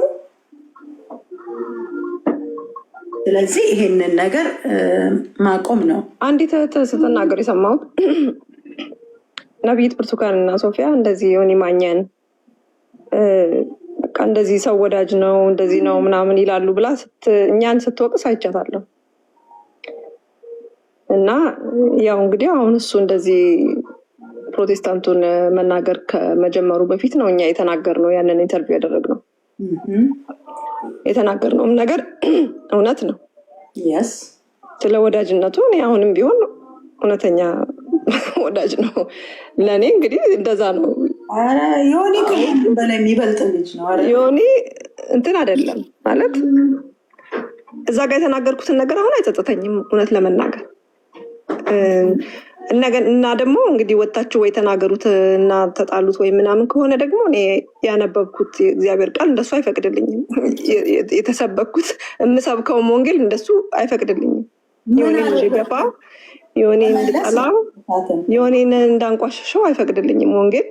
በመክረው ነገር ካለኝ እንደ እህት እሱም የሚነግረኝ ነገር ሲኖር የሆነ ስህተት ሲያይብኝ የሆነ ነገር የሚነግረኝ ነገር ካለ ደውሎ ነው የሚነግረኝ ወይ ቴክስት ያደርግልኛል። እኔም እንደሱ ነው የማደርገው። ቴክስት አደርግለታለሁ። መቀበል አለመቀበል የራሱ ነው። ላስገድደው አልችልም። መንገር ብቻ በፍቅር ወንድሜ ስለሆነ እንዲጎዳብኝ ስለማልፈልግ እንዲስትብኝ ስለማልፈልግ ይህን ነገር እንደዚህ ብታደርገው በፍቅር እነግረዋለሁ። ከዛ ውጭ ግን እኔ የእሱን ህይወት መቆጣጠር አልችልም። የራሴን ነው እንጂ እና ለምን እሱን አልተቃወማችሁም ወይ እንደዚህ ወይ ለምን የሆነ ከእሱ ጋራ ለምን አሁንም ትዋደዳላችሁ ከሆነ እኔ አሁንም መናገር የምፈልገው ነገር እንደውም አጥብቄ የበለጠ ነው የምወደው ዮኒን። ከዚህ በኋላ ፍቅሬን አብዝቼ ነው የምጨምረው።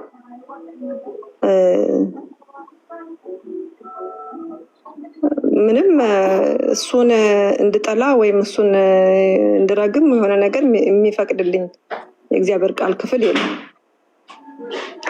ሰው ቢስት እንኳን በፍቅር ነው እንጂ የሚመለሰው በማጥላላት በማንቋሸሽ አይደለም። በእንደዛ የመጣ ጌታን ያገኘ ሰው የለም። ተንቋሾ ተጥላልቶ ተሰድቦ ወደ ጌታ የመጣ ሰው የለም። ተወዶ ነው የመጣ። ሁላችንም ተወደን ነው፣ በፍቅር ነው የተጠራ ነው፣ በፍቅር ነው ወደ እግዚአብሔር እቅፍ ውስጥ የገባ ነው። እና እኔ ሰዎችንም እንደዛ ነው ሁልጊዜም የማየው። በተለይ ዮኒ ደግሞ እኔ እንደ ወንድሜ ነው የማየው ዮኒ። ጌታ ምስክር ቴዲ የሚባል ወንድም አለኝ።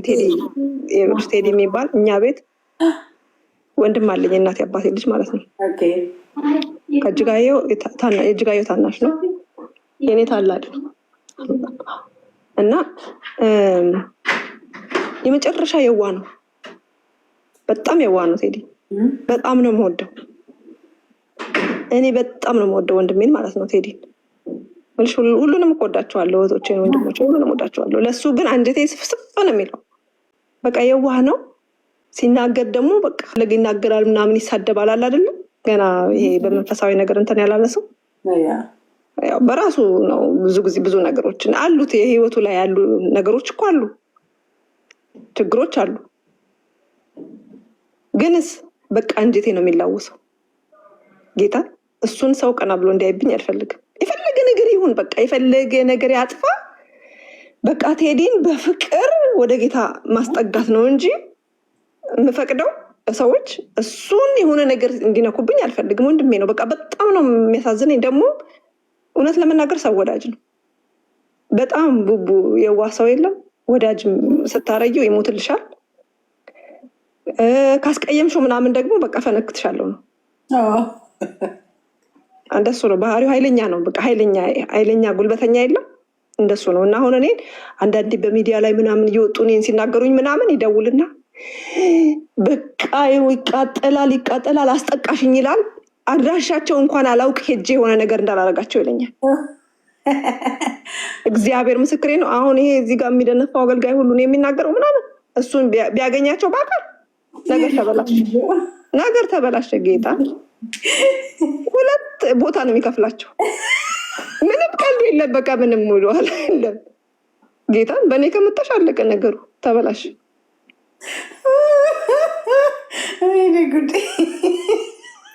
አንዴ አብዶ በቃ ወይኔ በቃ ሴት የሆነ ነው በቃ የተጠቃሁኝ። እንደዚህ እየሰደቡሽ እንደዚህ እየተናገሩሽ ምንም ነገር ማድረግ አለመቻል በቃ አብዶ ጌታ እና እንትን ነው በቃ ይሄ ግንስ የዋህ በቃ ይሄ እግዚአብሔር የሚወደው ልብ ታውቂያለሽ። በእግዚአብሔር ቃል ገና አልተገራም፣ ባህሪው አልተገራም፣ ግን ደግሞ የዋህ ነው። አንዳንዱ ሰው እኮ በእግዚአብሔር ቃል ጥቅስ መዓት እየጠቀሰ መዓት እያስተማረም ሆነ እንትን እያለ ልቡ ግን ከባድ ነው። በጣም በቃ ጠቅሱ ላይ ማስተማሩ ላይ ሁሉ መናገሩ ላይ አንደኛ ነው። ልቡ ግን ያ ልብ ግን እንዴ ንጉስ ዳዊት እኮ እንደ ልቤ የተባለ እኮ እንትን ብሎ አይደለም እኮ ፐርፌክት ሆኖ አይደለም አይደል እንዴ? ከባድ ፋውል እኮ የሰራ ሰው ነው ንጉስ ዳዊት። እና ግን ልቡ ላይ ያለው ነገር ግን ሌላ ነው በእግዚአብሔር ፊት። እና አንዳንዴ አሁን ዮኒ ማኛን እንደ ቴዲ ነው የማየው እኔ ቴዲ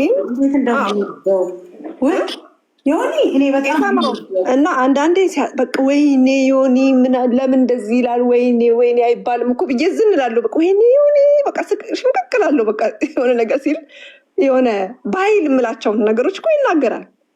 ራይት እኮ የሰጠሁት አይደለም ይኖስ። በነገራችን ላይ እሱም ያውቃል እኮ አንዳንዱን ነገር እንደሚያውቅ አውቃለሁ። በቃ ስህተቶችን ሳያቀርቱ አንዳንዶቹን ያውቃል። ግን ስሜታዊ የሚያደርግ ነገር ሲገጥመው ምናምን እንደዛ ትንሽ ኃይለኝነት አለበት እና ይሄ እስከ መጨረሻው የሚሄደው ነገር አለ። ግን እለኛም ሆኖ ደግሞ ተው እኮ ከተባለ ሚተው ነው። በቃ የሆነ በፍቅር ነው የምታሸንፈው። በፍቅር ለምን መክረው አይመልሱትም? በፍቅር ይሸነፋል። ሰው እኮ ያልገባው ነገር እሱ በቃ እንደዚህ ነው ተመልሶ እንደሚሄድክበት መንገድ ልክ አይደለም። እንደዚህ እንደዛ ነው። ጥቅስ ይዘሽ ዮኒን ምናምን እያስፈራራሽ ትሞታለህ እንትን ትላለህ። ህልም አይቻለሁ ምናምን ብትዩ የባሰልህ ነው የሚይዘው። ተሰብስበው አለው አንደኛው ወጥቶ አንደኛው እንዲህ ይለዋል። የትኛውን አይቶ ልጁ ይመለስ? እንግዲህ አሁን እሱ ለነገሩ ዮኒ እንግዲህ አላውቅም። ከዮኒ የሚበላሉት እኮ ስንት ሰዎች አሉ በእውነት ዮኒ ላይ ለምን ትኩረት እንደሚደረግበት እስከማይገባኝ ድረስ ማለት ነው።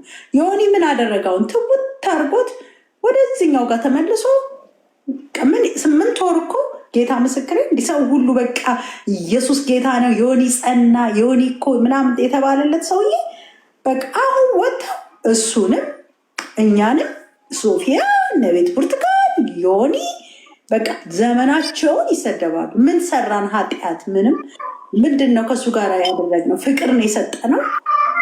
የክርስቶስን መንገድ አሳይተነዋል። ኢየሱስ ጌታ እንደሆነ መስክረንለታል ነው። ይሄ ነው፣ ሌላ ነገር የለም። ዮኒ ስሚ እንጂ እንዴ ብዙ ጊዜ አገልጋይ የተባለ ምናምን በቃ እንደዚህ ክርስቲያን የተባለው እየወጣ ሲፈራረቀ እኔን ስድብ ቆይ የኔ ተራ ነው እያለ እየተገፋፋ በሚዲያ ሲሰድቡኝ እኮ ኧረ ተዋት፣ ሴት ልጅ እንደዚህ አይሰደብም ነውር ነው ብሎ እኮ የተናገረ ዮኒ ብቸኛው እኮ እሱ ነው። ተዋት እንጂ ያለው ትላንትና ነው የመጣው የተባለው። እንግዲህ ግን ሌሎቹ ኤንጆይ ሲያደርጉ ቁጭ ብለው ተው እኮ ያለ እሱ ነው። ወንድምነትን ያሳየኝ እሱ ነው እኮ በሚዲያ ላይ ወንድም መሆን ማለት ምን ማለት እንደሆነ እኔ በሱ ነው ያየሁት። ጌታ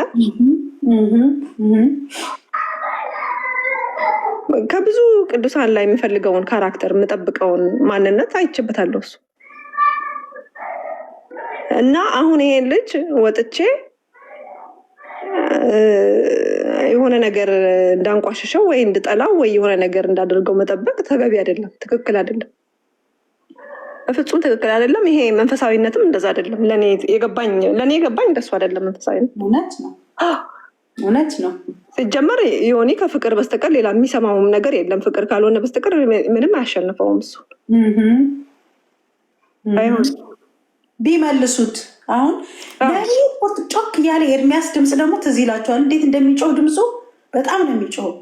ነቢያት ብርቱካንን ይሄን ሰውዬ እንዳታስቸኮይ ብያታለሁ። ተናግሬ አልተጨቃጨቅንም እኮ እንደው ያወራንበት ቀኑም ሰዓቱም አለ። ደግሞ ስልክ ላይ ዋትሳፕን ያወራነው ሰዓቱም አለ። እንዳይጠመቅ ብያት እንደዚህ አርጌ ብያት አለ። ለምን እንዳልሽው እኮ ነው። እዚያ እንደረባው ተሰበከለት። አሁን እንድጠመቅ የሚከለክለኝ ነገር ምንም የሚከለክል የለም ማለት ተጠመቀ አይደል? እንዲህ ዮኒ ማኛ ወደ ጌታ መጣ ተብሎ የብርቱካን ቸርች ይፍረስ ይባላል እንዴ? እሷ ቤተክርስቲያን አትሂዱ ይባላል እንዴ? እንዴት ይባላል? እኔ ቤተክርስቲያን እኮ ያለው ኢየሱስን ነው የምናገረው፣ ስለ ኢየሱስ ነው የምሰብከው። ህይወትን መንገድ የሚሆነውን ክርስቶስን ነው እየነገርኩኝ ያለሁበት። ሰዎች መጥቶ ከአጋንንት ስራት ይወጣ። እኔ በዚህ አጋጣሚ መጥቼ አገልግያለሁ፣ ሄጄ አገልግያለሁ። ይህንን ፕሮግራም ሰሙም ካላችሁ ነቢይት ብርቱካን ጋር ሄጄ አገልግያለሁ በቅርብ ጊዜ። እሷ ወንጌል ነው የምትሰብከው፣ ኢየሱስን ነው የምትሰብከው፣ የምትናገረው የእግዚአብሔርን ቃል ነው ስትናገር ገልጣ ያየኋት። በእግዚአብሔር ቃል ነው ሰዎችን ኢንካሬጅ የምታደርገው የምታበረታታው። ድንቅ አገልጋይ ናት። የእግዚአብሔር ቅባት ያለባት፣ የእግዚአብሔር ኃይል የሚገለጥባት። የእውነት በዓይኔ ያየሁትን እመሰክራለሁ፣ ማንንም ስለማልፈራ ማለት ነው። ይህንን ደግሞ የምናገረው ለአንቺ ብዬ አይደለም፣ ለጠራሽ እግዚአብሔር። እኔም በአንቺ አገልግሎት ስለተጠቀምኩ፣ በአንቺ ጸጋ ስለተካፈልኩ፣ ስለተጽናናው፣ ሰዎችም ደግሞ ያንን ነገር እንዲያገኙ ስለምፈልግ እናገራለሁ። አገልግሎት የምትፈልጉ በተለይ ደግሞ ዲኤምቪ ኤሪያ ላይ ያላችሁ፣ ወደ ሜሪላንድ አካባቢ ያላችሁ፣ ወደ ዲሲ አካባቢ ነው ያለሽው አይደል? አንቺ ሄዳችሁ ተጠቀሙ፣ በሷ ጸጋ ተገልገሉ። የእግዚአብሔር አገልጋይ ናት። ምንም የምታደርገው የማጭበርበር ስራ የለ። አላየሁም፣ እኔ አላየሁም። እዛ በሄድኩበት ሰዓት ጨርቅ ሲሸጥ አላየሁም። የተጸለየበት ጨርቅ ግን በነፃ እንደውም አይሸጥም። ይሄ ጨርቅ የሚሸጥ አይደለም፣ የተጸለየበት ነው። ቤታችሁ ሄዳችሁ የሚያማችሁ ቦታ ላይ አስቀምጡት። የእግዚአብሔር ኃይል በዚህ ውስጥ ይሰራል፣ ሐዋርያቱ ላይ እንደሰራ። እኔም ደግሞ በእምነት ይሄንን እሰጣችኋለሁ፣ አምናችሁ አድርጉ ብላ በዛ መልኩ ብላ ስትል አይቻለሁ። ከዛ ውጭ ነገር ሌላ ነገር አላየሁም። የምትፈራ እንደዚህ ናት፣ አጭበርባሪ ናት፣ እንደዚህ ናት፣ ትነግዳለች፣ ትሸጣለች የምትባል አገልጋይ አይደለችም። እንግዲህ አይደለችም፣ እንደዛ አይደለችም፣ እውነት አይደለችም። እና እኔ በጣም መወዳት ሰው ናት። የዋህ በጣም በቃ ይሄ ንጹህ ልብ ያለው ሰው ታውቃላችሁ፣ እንደዛ ናት። ምንም አታውቅም፣ ነገር ምናምን አታውቅም። በቃ ማስተካከያ አገልግሎቶቿ ላይ ሊኖር ይችላል። ያ ማስተካከያ ደግሞ በፍቅር በውስጥ መስመር በምን የሚናገራት አይነት ናት እንጂ በአደባባይ እንዲህ የምናዋርዳት እና የምናንቋሻት አይነት ሰው አይደለችም። እንደዛ አይገባትም። በቃ ከዚህ ውጭ ሌላ የለም። ከወንድሜ ጋር ደግሞ በቅርቡ ተነጋግራችሁ በውስጥ እንትን ሰላማችሁን፣ ፍቅራችሁን መጣችሁ እንደምታውጁ ምንም አልጠራጠርም። ምክንያቱም ክርስቲያኖች ናችሁ፣ የጌታ ልጆች ናችሁ። መጣላት እንዳለ እርቅም ደግሞ እንዳለ እናንተ ማስተማሪያ ልትሆኑ ይገባል። እና በቃ በዚሁ እነዝጋው። አይ ቲንክ ጌታ ነው እንግዲህ። ያው ለጊዜው ዛሬ ምላሽ መስጠትም ስላለብኝ ነበረ ይህንን ያወራ ነው። ያው ብዙ ተሞክሮ ነበረ። እሱን ኤርሚያስን በውስጥ ለማውራት አልቻልንም። እኔም ደውዬ ነበረ፣ ብዙዎች ሶፊም ደውላለች፣ ሌላም አንድ ወንድምም እንደዚሁ ደውሎ ነበረ። ልናወራው ስላልተቻለ ነው የወጣ ነው ማለት ነው። ቢያንስ የሚያወራውን ነገር እንዲያቆም ባክን ቆይ ቀንስ ልንለው ነበረ። ስለዚህ እሱ ደግሞ በዛው ቀጠለበት፣ ቀኑን ሙሉ ሲያወራ ዋለ እና ላለበት ነገሩ ያው ምላሽ ለመስጠት ነው። አንዳንድ ጊዜ እውነት ዝም ሲል ምንድነው መጽሐፍ ቅዱስ ምን ይላል መሰለሽ? ቀድሞ የሚገባ ሐሰተኛ ምስክር እውነተኛ ይባላል ይላል መጽሐፍ ቅዱስ ላይ። አየሽ፣ አንዳንድ ጊዜ ቀድሞ የሚናገር ሰው እውነተኛ ነው የሚባለው። ትክክል